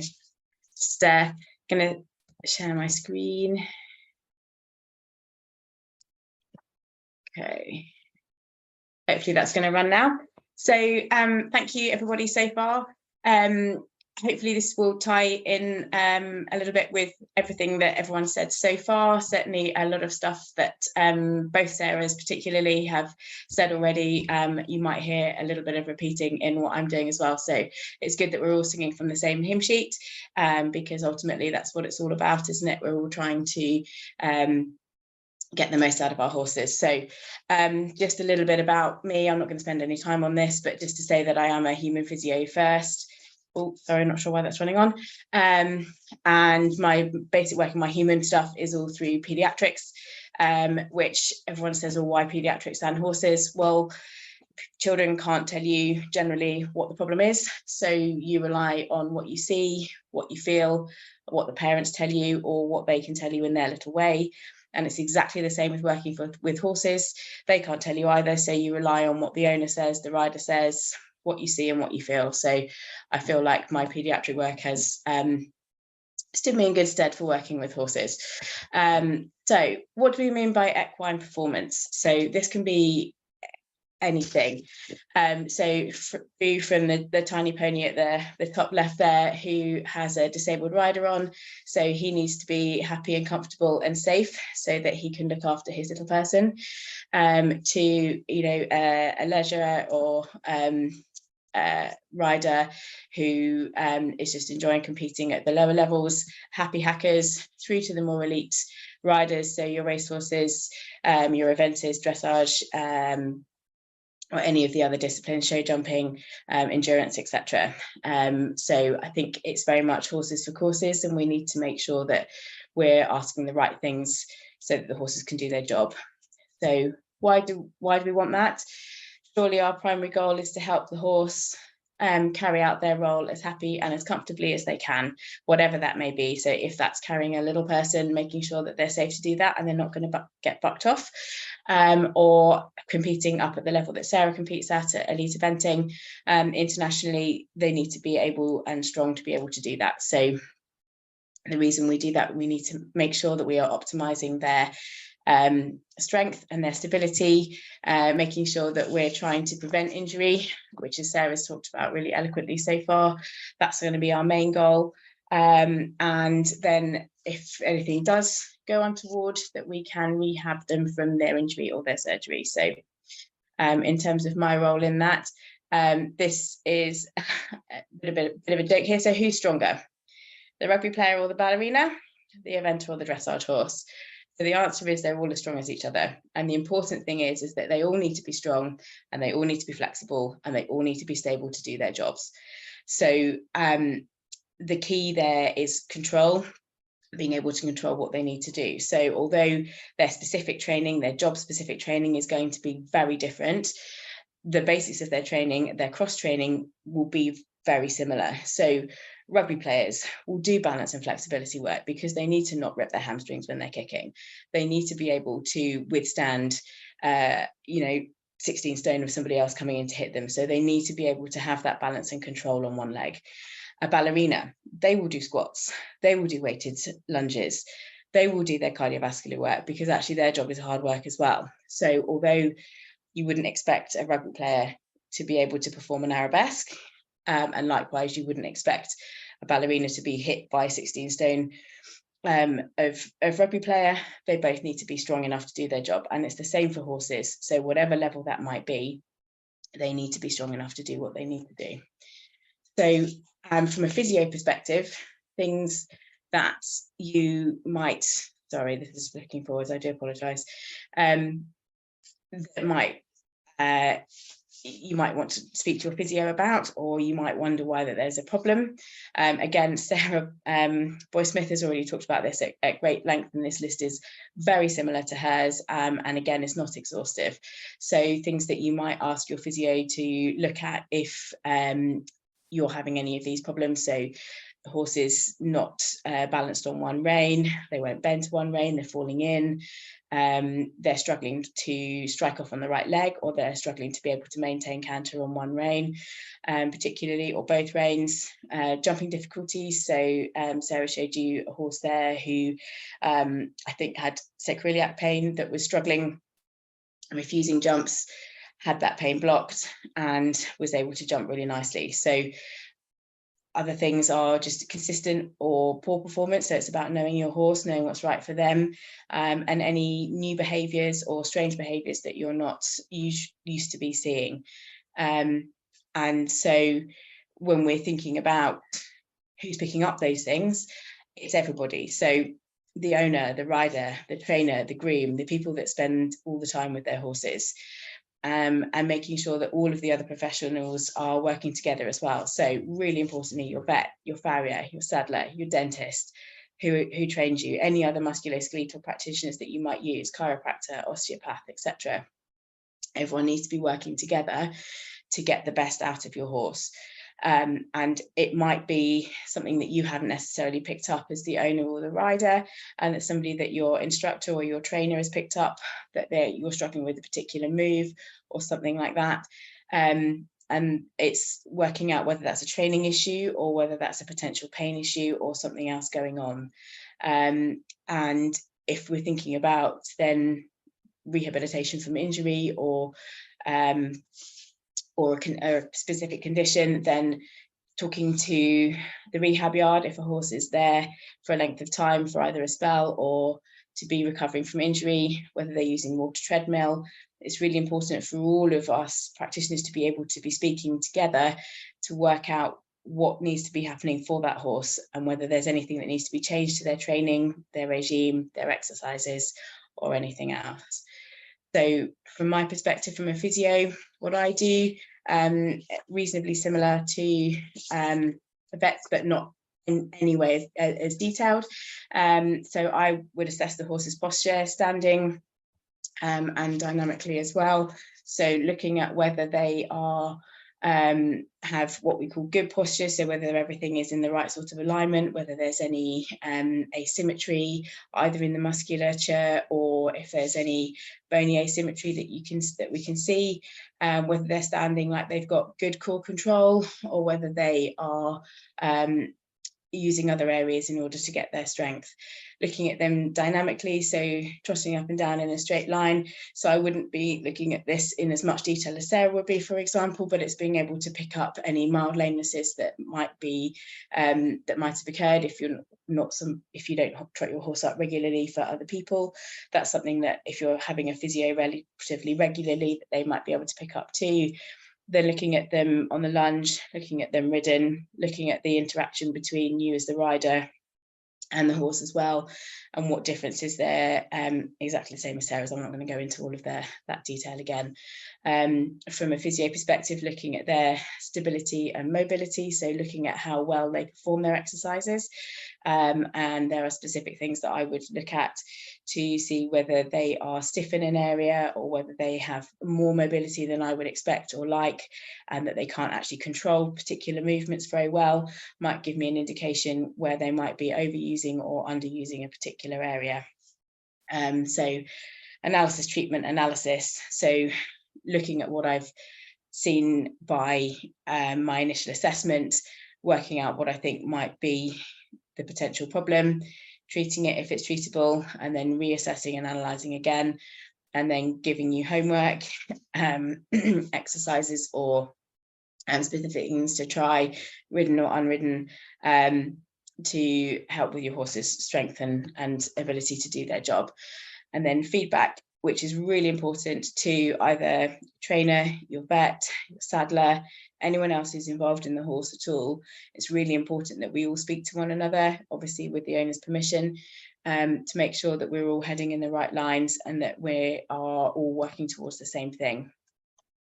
So my role in the performance horse, or sorry, excuse me, in general maintenance, so routine maintenance. So Sarah said that she has her physio in regularly throughout the programme. So when the horse is coming back into work or coming into work, it's really important to get that really good baseline. So any new horse onto the yard or new horse to you, sometimes it's useful to be able to have a physio to have a look and see what their perception is of that horse when you first come together. So how strong they are, how stable they are, taking into account the abetting, what the job is that you want them to do as well. So getting to know you and your horse, your setup at your yard, because it's very different depending on where you are, and what facilities you have or don't have, what you like to do, what you enjoy to do, how the horses perform. So whether there is hacking, whether you like to hack or whether they spend most time in the school. Again, it's important to get a baseline to know what we're trying to achieve. So if you have somebody out regularly, be that a physio or a chiropractor or an osteopath, then to be able to see that horse regularly, then they can pick up on any inconsistencies or anything that isn't quite right or hasn't been part of the norm, and then look at that as to whether it has the potential to become an issue or whether it's something that can be nipped in the bud with a particular strengthening program or a treatment in order to be able to deal with that. Again, even in that role, advising when it's appropriate to maybe consult your vet if there's anything that you think may be potentially wrong, or whether it's something that as a maintenance thing we can work on in terms of your horse's strength in order to get you to where you need to be. The other side of my role, rehabilitating from injury. And then it's absolutely crucial to be able to be in regular contact with the vet to get any reports from them or to hear what they have found from their last assessment, what their plan is, what their prognosis is and what you're trying to achieve. Hopefully it's useful for them, for me to be able to feed back to them in terms of how the horse is for palpation from my perspective, whether I've noticed any potential compensatory patterns. So for example, horses that have might have hind limb pain somewhere, hock pain, suspensory pain, sacroiliac pain, I find often will tend to get really tight in their lumbar spine because they tend to offload upwards. The great thing about being a horse is you've got 4 legs, so there's always somewhere else that you can offload on, but then unfortunately you end up with other potential compensatory patterns as well, where areas get really tight and overwork, and then that causes a potential lengthening or weakening of some of the other areas, which therefore then don't stay as strong, get a little bit weaker, and then you get into a little bit of a vicious circle, and then you get to the point where is it the compensatory pattern that's the problem, or is it the primary lameness issue? So making sure that, sorry, my cat is running around chasing stuff under here, I apologise.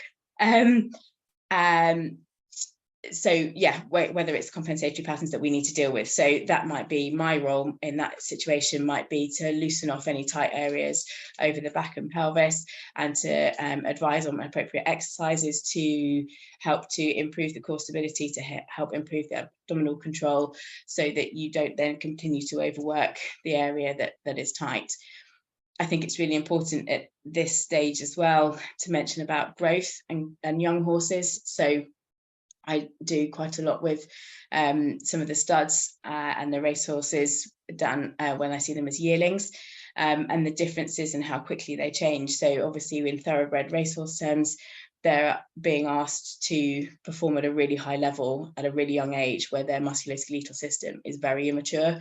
So making sure that they are as comfortable as possible while that's happening. And the same, you know, when you're thinking about young horses coming up through the eventing circuit or through the competing circuit, you have to take into account when they grow. And it's the same with children. I think this, again, linking back a little bit to my pediatric work, when you grow, your bones grow, but your soft tissues, your muscles, your ligaments, etc. don't grow. They get pulled on by the growing bones, and then they have to stretch to catch up. Now, in most horses and a lot of horses, that just happens automatically and there aren't any issues, and it's the same with children. But in some children, they grow very quickly or awkwardly, and they end up with really tight areas that then cause knee pain, back pain, hip pain, etc. And I think to a certain degree, you can relate that a little bit to the growing horse skeleton as well. And when they're working particularly and they've had a big growth spurt, it's making sure that all of the areas are continuing to be strong and working in coordination with the others, and making sure that you aren't getting areas that are tight, or areas that are not working quite so well and becoming weak. And I've just put on there as well a little bit the go-between. I think sometimes I see that as a little bit my role in between liaising with the veterinary world and the owners and all of the other trainers and everything as well, making sure that everyone's singing from the same hymn sheet and we're all on the same page. And I think as someone who you might see more regularly than your vet, unless there's a specific issue, then sometimes people seem to like to use me to discuss between the two, which I'm always very happy to do. I think being very aware that every situation is different, every owner, every rider, every yard, looking at the horse and rider in combination in the context of what their aims are and what they're wanting to try and do, what their aspirations are, because it might be very different. It might be literally to be able to get their horse and themselves to be able to run through an elementary BD competition, or it might be wanting to compete at Brahman 4-star in a couple of weeks' time. Taking into account the age of the horse and the stage of their training as well, what they are able to do and not able to do, what they've been taught to do and what they haven't yet been taught to do, and trying to make sure that any exercises that are given are appropriate for that.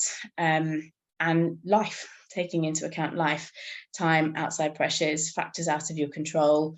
It's about trying to fit things into your day, and fit exercises or what have you into your day, rather than feeling like you've got to spend 20 minutes every day doing however many exercises. It's about trying to fit them in practically, what you can do in hand, even walking in and out of the field, what you can do where you can put some poles out on your track potentially between your stable and your field, so that you've got the opportunity to do that. You can do, if it's appropriate for your horse, you can do some backing up at that point, using any hills or different surfaces as well to help with their balance and stability. So finding the right balance for the right people.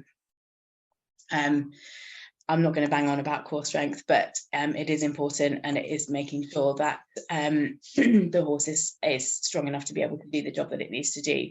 I can't bang about transition work enough. So making the transition the exercise and not the pace. So going up to trot for a few strides, back to walk, up to trot, back to walk, because it's that up and down that you have to use. That is actually harder work for the horse, and the same, and again, boring as anything, but using walk is an amazing gait. You get the most amount of spinal mobility in walk, so using that as part of any balance and stability work, and actually walk halt transitions. You think you've got depending on the size of your horse, 400, 500 kilos of horse, even if you're going down from trot to walk, it's easy for them to kind of roll on out of it. Whereas actually, if you stop them completely, that's 500 kilos of inertia that wants to go, that actually their muscles have got to control. So it's a really easy thing to be able to add into your working. We touched a little bit on groundwork and unridden work, probably more important in rehab, more important in horses who have had a long period off, making sure that they're actually strong enough to be able to take a rider, making sure that you're spending time long reining, hand walking, in-hand poles, lunging if appropriate, and making sure that you're using that as an adjunct and it's not just a form of exercise. I've already said about the walk-halt transitions. And then, keeping a variety of work. So this is really important. Working on a surface continually, I don't think is ever particularly good for a horse. There's lots of ability. If you can hack out or even just walk out, you can do a little bit of ridden lateral work, your transition work you can do when you're out hacking. You don't have to do it on a surface. And I think being able to spend time conditioning your horse in order to allow them to experience certain stresses, so on their joints and on their soft tissues, because unless you stress them in a controlled manner, you can't then allow adaptation of those tissues to be able to deal with what you're asking them to do. So Sarah Bullimore talking very eloquently there earlier about making sure that you do get the chance to work on grass and work on wet ground, because if you then ask them in competition and they've only ever spent time on their surface, all of their tissues aren't going to be conditioned to that, and then you're going to be at a higher risk of injury. Again, aids and gadgets, you can talk for ages. I'm not a huge fan of lots of them, but they can be useful in the right way, just to help sometimes even initially with a little bit of strength and posture work as well. So there's lots of things that I could talk about on lots of different things, but so we're just going to keep on about performance here. So these are just some pictures that make me smile. So this is a horse who was bought by the current owner, broken down, had very severe tendon damage in both front tendons, and had not been given a good prognosis. And this particular rider gave him an awful lot of time. She spent a lot of time with him doing hand walking. He was working on all surfaces before he was turned out. And to cut a long story short, 2 or 3 years later, here he is competing, and he's heading to Bramham in a few weeks' time. So very excited to see that. And it's just a reminder that actually, even when things might seem like it's the worst, a little bit of time and careful rehab, close liaison with your vets and the rest of your professionals can lead to a really, really happy outcome. And so we're all aiming for the same thing, whatever that might be, to make sure that the horse is happy and comfortable doing the job that they need to do. Thank you for listening. Any questions? Thank you, Kate. That was brilliant. Yeah, it's a couple of questions for you. The first one is a question about finding a physio. So if someone doesn't have a physio at the moment, what's the best way to find the right professional for their horse? Should you always have to go through a vet, or how do you go about that? Okay, so the rules have changed very slightly recently. So if you're looking for someone who you're just wanting routine maintenance for your horse, then now you don't have to have formal consent for that. So the best way to do that is to actually look at the Register for Animal Musculoskeletal Practitioners, or RAMP, and then you have got access to physio, osteo, chiropractors. Everyone on that register will have had to meet a certain number of standards of their training and professional development, so making sure that they're kept up to date with training to be able to be part of that register. So you're guaranteed that that person is insured and has the correct training in order to do their job. In terms of whether you want to look at a physio, a chiropractor, or an osteo, that's a personal preference, and that's something that it's up to whatever you want. If your horse has an injury or you're concerned about their performance, then you do need veterinary. So that specific musculoskeletal practitioner will need veterinary consent in that situation. So if a horse is undergoing any sort of veterinary care, then your musculoskeletal practitioner should be speaking to your vet before they come out to see you.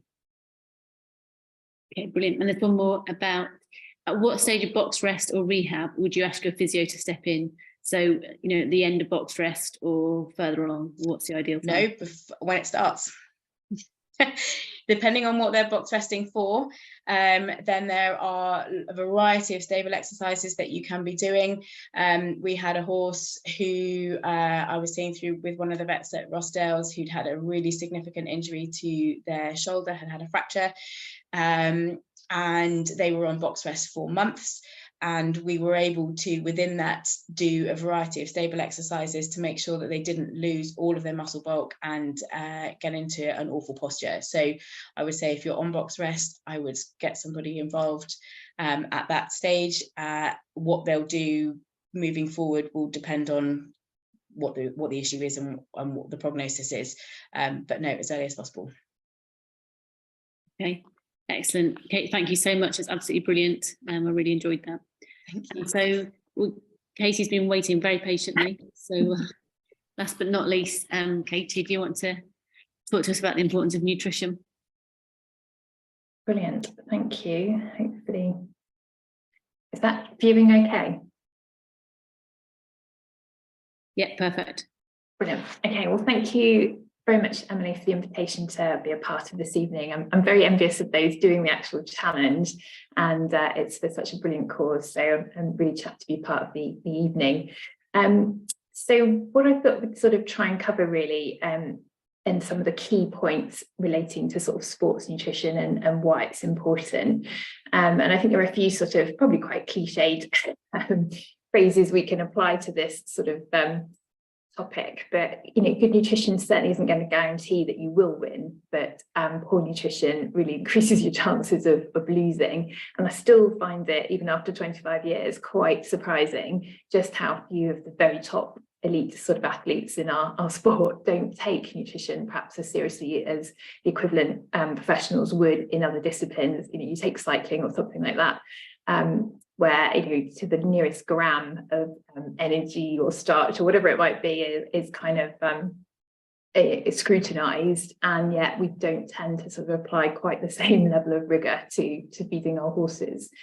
But as a nutritionist, what we're really trying to achieve is that balance between health and performance. So, you know, if we can keep the horse healthy enough to train and to give those training them the opportunity to at their very best, then you know, you've got a greater chance of winning again. And you look at some of these sort of surprise results in other sports, and when they're interviewed, these athletes are basically talking about, well, for the first time in my career, I actually had an uninterrupted preparation for a big games or a big event.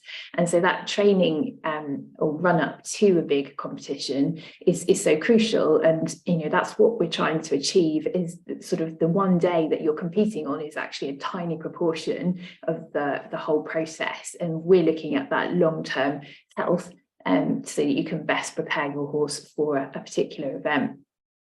And I think one thing that we should never lose sight of really is that it is a particular challenge with an animal that is a herbivore. So they should spend most of their time eating. And as soon as we reduce that time that they have available to eat, we're compromising to some extent the potential health of their digestive system.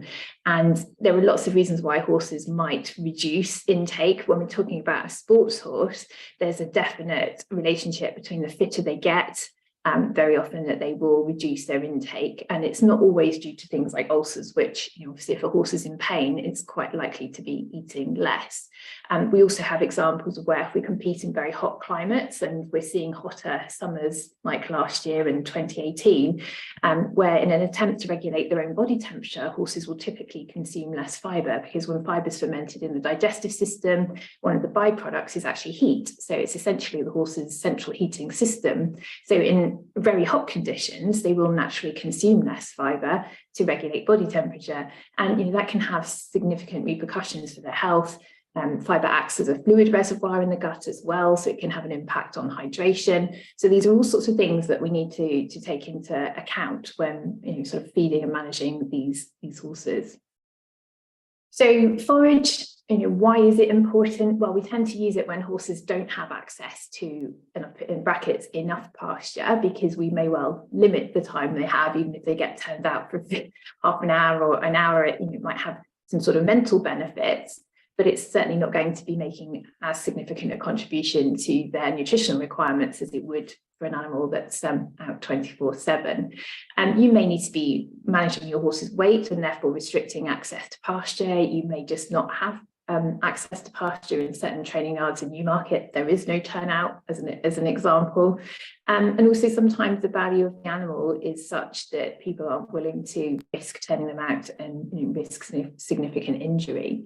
So those are all reasons that we're perhaps faced with. And when we can't turn them out, then we're looking at forage, sort of conserved forages, really, as the alternative. And increasingly, because this makes up such a big proportion of the horse's diet, and we'll look at that in a second, it is the area where there's a lot more focus on in terms of how we manage various issues that might impact horses, ulcers, PSSM, EMS. We're spending as much time looking at the forage elements of the ration as we are the bucket feed in terms of managing these issues.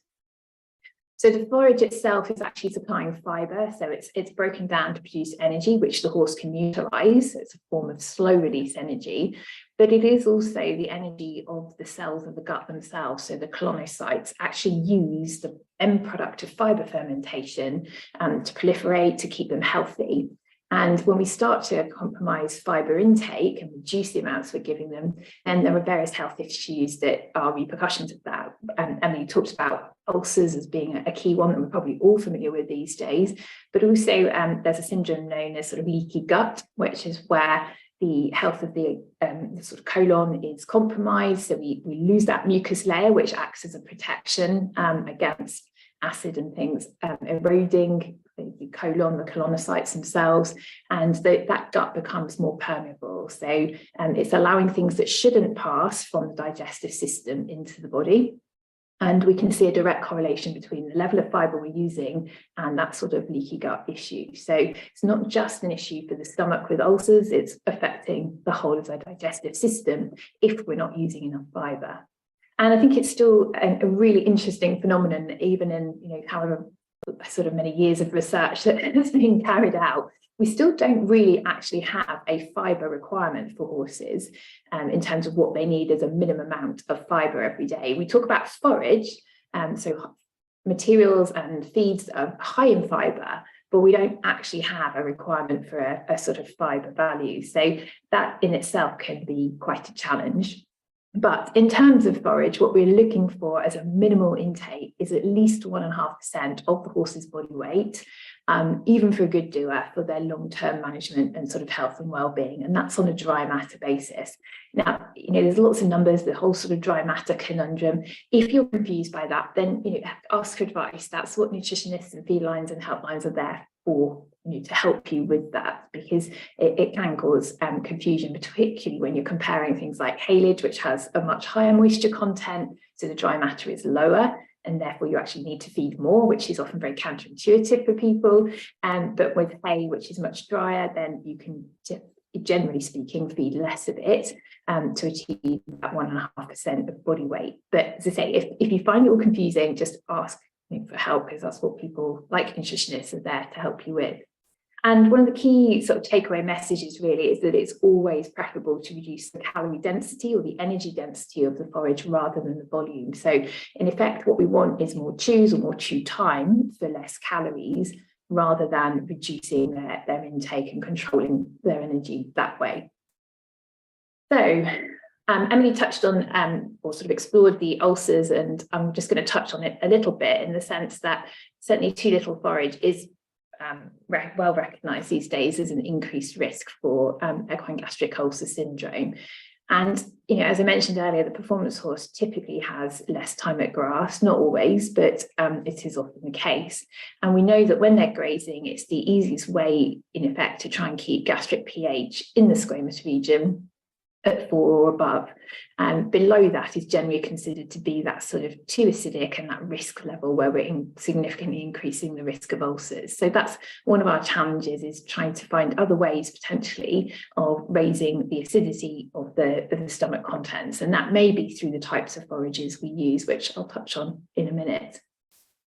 It doesn't take very long for the pH in the stomach to drop. So even when feed's just withheld for a couple of hours, that can be sufficient. And performance horses are traveling for long periods of time. They may not have access to hay nets and things or forage when they're traveling. They're obviously exercising, tend to be training and doing lots of other things to keep them healthy and primed for competition.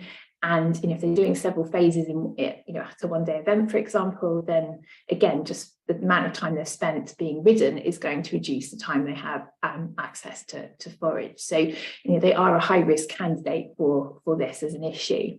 And we know the more exercise, in more times they're ridden, then we have that greater potential for more splashing. So that is why we're trying to keep the forage intake up to reduce the risk of this. And also, if we can feed, say, 20-25 minutes before riding, just have a double handful of some form of sort of chopped fibre or forage in the stomach, it helps reduce the risk of that splash effect. It forms that fibrous mat and is just a physical barrier, really, to the acidic contents in the stomach moving around as the horse is exercised. So where do I start? And we talked a little bit about the tendency to sort of worry about dead weight in the performance horse or gut fill. And we've shown when we weighed horses on our portable weigh bridge before, they were then withheld forage overnight because they were having a gastroscope the next morning, and then we weighed them again before they were scoped. The average weight in a sort of 550 kilo horse was around 17 to 18 kilos lighter. So in other words, there's nearly the equivalent weight of a whole bag of feed, which is around 20 kilos in that horse's digestive system. So as it's emptied out overnight and not having anything going in, that's the sort of weight change that we were seeing. And there has been some published work on this in the past. So they compared horses that were on 100% forage diet, because obviously that gut fill is weight that the horse has to expend energy to move. So the sort of principle being with a lot of trainers, well, I don't want gut weight weighing my horse down if it means they've got to use more energy to actually run. But the study that was done really showed that there was about a difference of 10 kilos, which sort of fits with what we found really when you compare a 50% forage diet to one that was fed 100% forage. Is 10 kilos significant? Well, potentially in a racehorse, two racehorses of equal ability running in a straight line, maybe that would make a difference. But in other disciplines, and there are, even within racing, there are so many variables, it's likely that weight is less significant than it really than the benefits that allow for. So in other words, if we if we compromise the health so much by reducing the forage intake, that weight difference is probably inconsequential. And again, if we note that we use maybe 75% of the diet as forage rather than 100% forage, which is obviously quite extreme for a performance horse to go all in forage, the difference in weight would only be around something like 5 kilos, which I feel would be not worth worrying about in terms of all the other factors and variables that are going to affect performance. And with my nutritionist hat on, then obviously that key is trying to prioritize health and performance and keeping that horse healthy to train. So for me, increasing the forage intake, benefits of that outweigh the potential extra weight the horse has to move.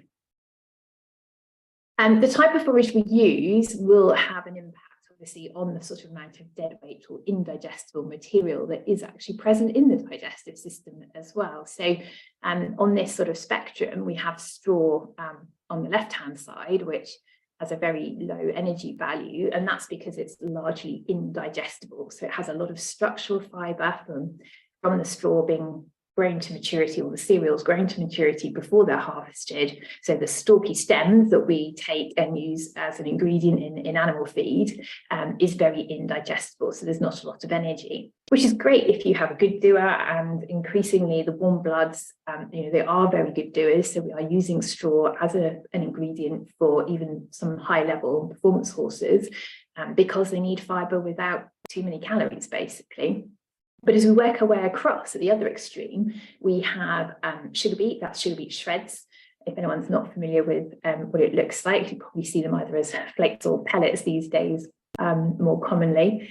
But that's very digestible fibre because the sugar beet grows underground. It doesn't need any structure to hold it upright. It's supported by the soil. So when the sugar is extracted for use in the human food industry, what you're left with is the pulp, which is a really digestible source of fibre, rich in a type of fibre called pectin, which is broken down very easily in the digestive system. And obviously, because we typically feed it soaked, it takes water into the digestive tract and is a really useful way of helping to at least keep the gut, hydrated and plenty of water there, acting as that sort of fluid reservoir. And then in the middle, the 8 megajoules per kilo DEs, that's something like a grass hay. And then a sort of chopped alfalfa would be around 10. And to put that into a context, a cool mix or a high fibre cube would be around 10 megajoules, and something like a competition mix would probably be in the region of 11.5, maybe up to 12.5, or even 13 at the really highest energy levels. So it just goes to show that forages or high fibre materials can make a really big contribution to the horse's energy requirements. And to the question that came in earlier, if you're trying to think about, should I feed these horses with the view of reducing the risk of ulcers rather than even if your horse hasn't got them, then my opinion on that would be very definitely. We're seeing such high levels and incidence and prevalence of ulcers that it makes sense if we can utilise these really good quality forages to supply energy that way rather than defaulting to sort of cereal-based feeds all the time. And if we do need extra energy, then we can utilise oil, which is again a slow release source of energy. It's very energy dense, so you don't need a lot of it to get your energy values up. But they're both relatively safe, that slow release energy for not sort of blowing horses' minds as well. And we had a study presented actually last year at the European Workshop on Equine Nutrition, which was hosted in the UK. It was a study carried out in France by the Lab to Field Research Centre. They actually compared French trotters, and you can see the sort of very traditional approach to feeding in France, lots of straight cereal. So in this case, they were using rolled barley. But one group actually had the alfalfa and sugar beet as well in there alongside a reduced level of barley. So the energy matched rations meant that there was no compromising performance. The same energy levels were going in, but unsurprisingly, I guess, there was much less dysbiosis. So the microbes and the microbiota were not disrupted as much by having alfalfa and sugar beet than those horses just on barley. So it's basically demonstrating we can fuel these performance horses utilising these high quality, high fibre materials without compromising energy supply. And we're certainly reducing the risk of digestive upsets if we take that approach. And I think it's pays to just have a little look at some of the sort of most commonly used ingredients or forages available to us. And they do have various attributes, sort of pros and cons, but the 3 main ingredients, which would either be used in the sort of forage element of the ration, so in the hay net, so to speak, or the forage feeder, but also can be commonly used ingredients in the bucket feeders as well. And there's a slide there with lots of information on, but I've tried to highlight the key points that I really want you to take away from this evening. So highlighting the fact that alfalfa is naturally abundant in calcium, which is why it's attributed as a useful feed for those with gastric ulcers or to try and reduce the risk, because that calcium acts as a natural buffer to acidity in the gut. And there's been sort of various published papers over the years to sort of demonstrate that. The key thing about grass, and it is, I think, important to point out that chopped grass, like a ready grass or a pure grass, is not a chopped hay. So in other words, it's harvested when it's young, so it's much, much more digestible. It also tends to have a lot higher sugar level than a chopped hay would have. So they are very different ingredients in terms of their nutritional content. And it also means if it's grass, then it's actually usually dried artificially using hot air in the same way that an alfalfa chop would typically be dried. So they're much cleaner, which is obviously, again, a consideration for your sports or performance horse. When you look on the dreaded internet and you see some of the ways that alfalfa is used in the US, they use it as a hay.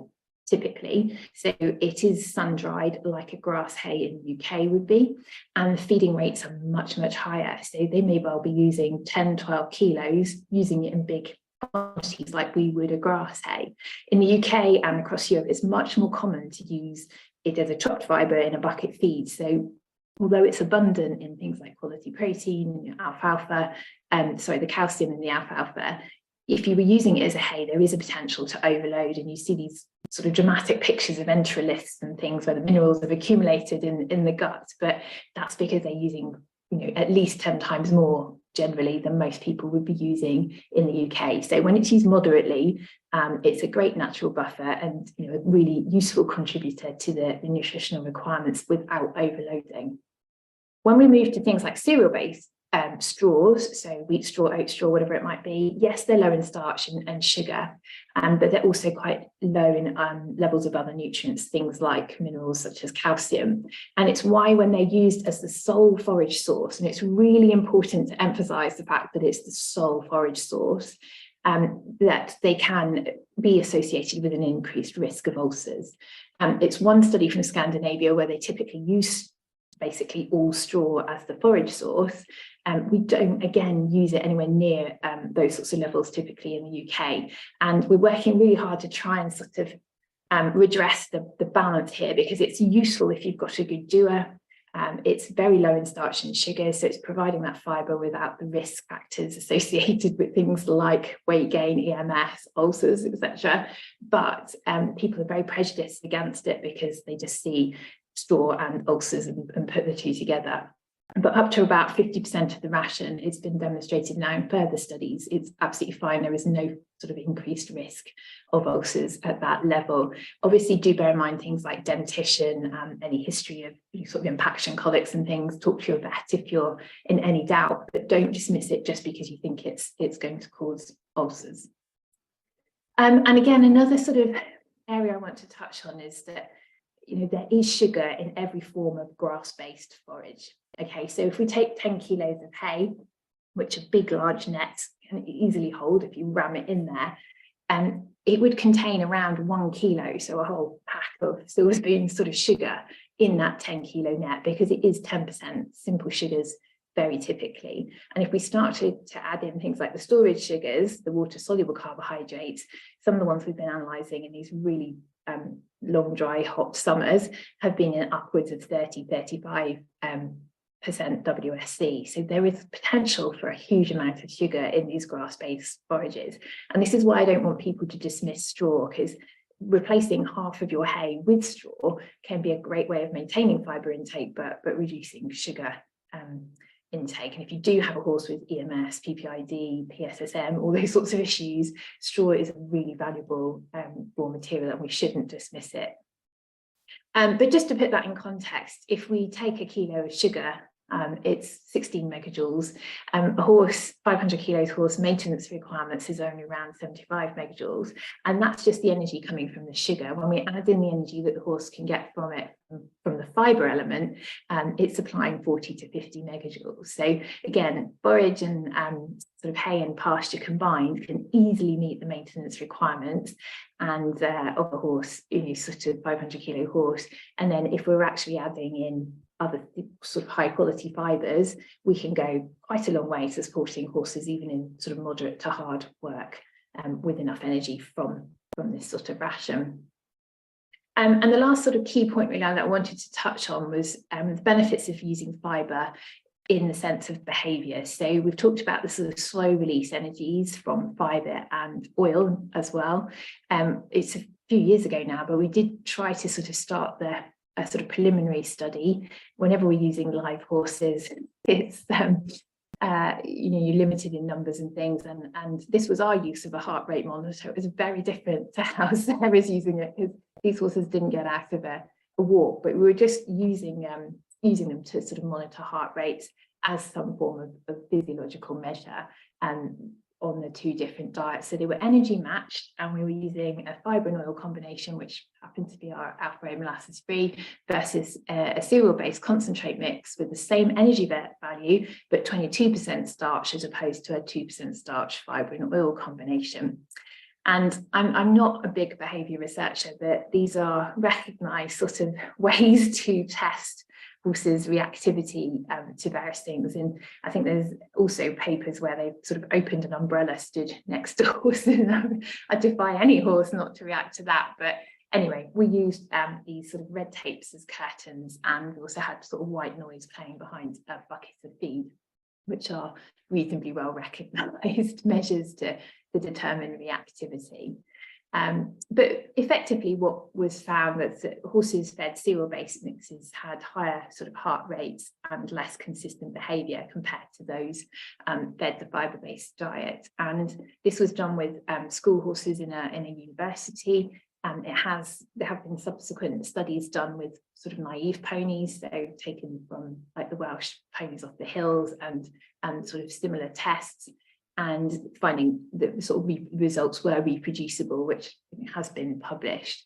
And I think last year again we're starting to see researchers looking much more at the impact of diet on the microbiota, and therefore the link to behaviour as well. So it's an area that's being explored much more, and I'm sure we will get more information on it coming soon. The takeaway from this, really, from a performance perspective, is if you know, Sarah talked again about different temperaments and attitudes of these horses, I think there's a lot we can do by changing diets and looking at levels of starch and redressing, trying to get a healthier gut with improving microbiomes. So the microbiota is a sort of better profile, and certainly when we're talking about behaviour. And you know, you need a fit horse to be focused in the dressage, which is probably one of the biggest challenges, I think. And just to try and prove, I suppose, with a case study that you can, if you get the right fibre, get amazing results in every horse, in my opinion. So some of you may know Alicia Wilkinson and her mum Hetta, who I think is our Pony Club representative in this area. She had a horse, and I can never remember her proper name, but she's known as Pooh at home. But she suddenly lost quite a lot of weight and was diagnosed with diastemas and gastric ulcers as a result of effectively probably pain, not consuming enough fibre, etc., and was very underweight. So obviously with treatment, dental treatment, we took her off the hay and put her effectively onto a mashed fibre ration, which was a combination of some grass pellets soaked up, the alpha beets, just alfalfa and sugar beet soaked in a mash with a balancer. So no cereal-based feeds at all, just purely on a fibre-based ration that was balanced.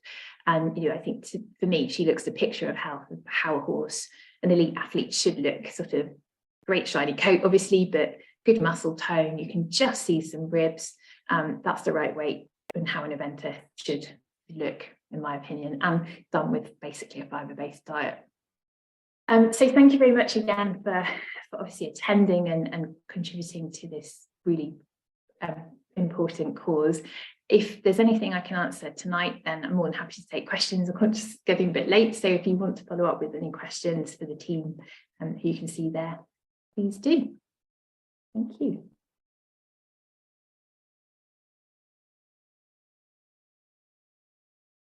Thank you so much, Katie. That's brilliant. I've got a question, as always, a question that I know someone asked if I don't, is what about supplements?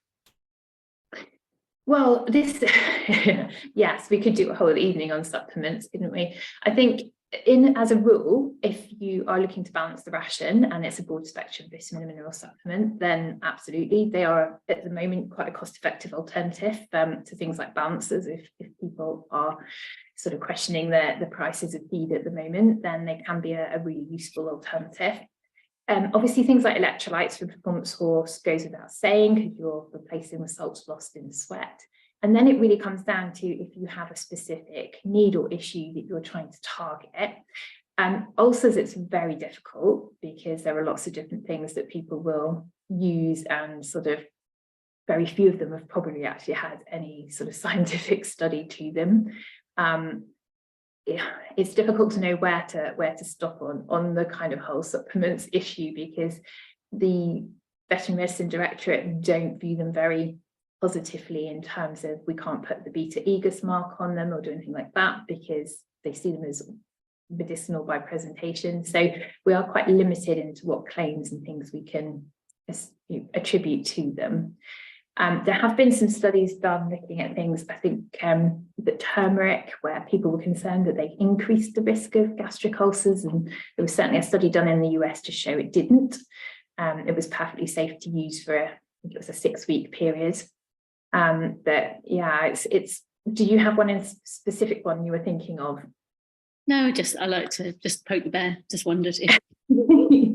Yeah, I think vitamin and mineral ones where you're balancing a ration.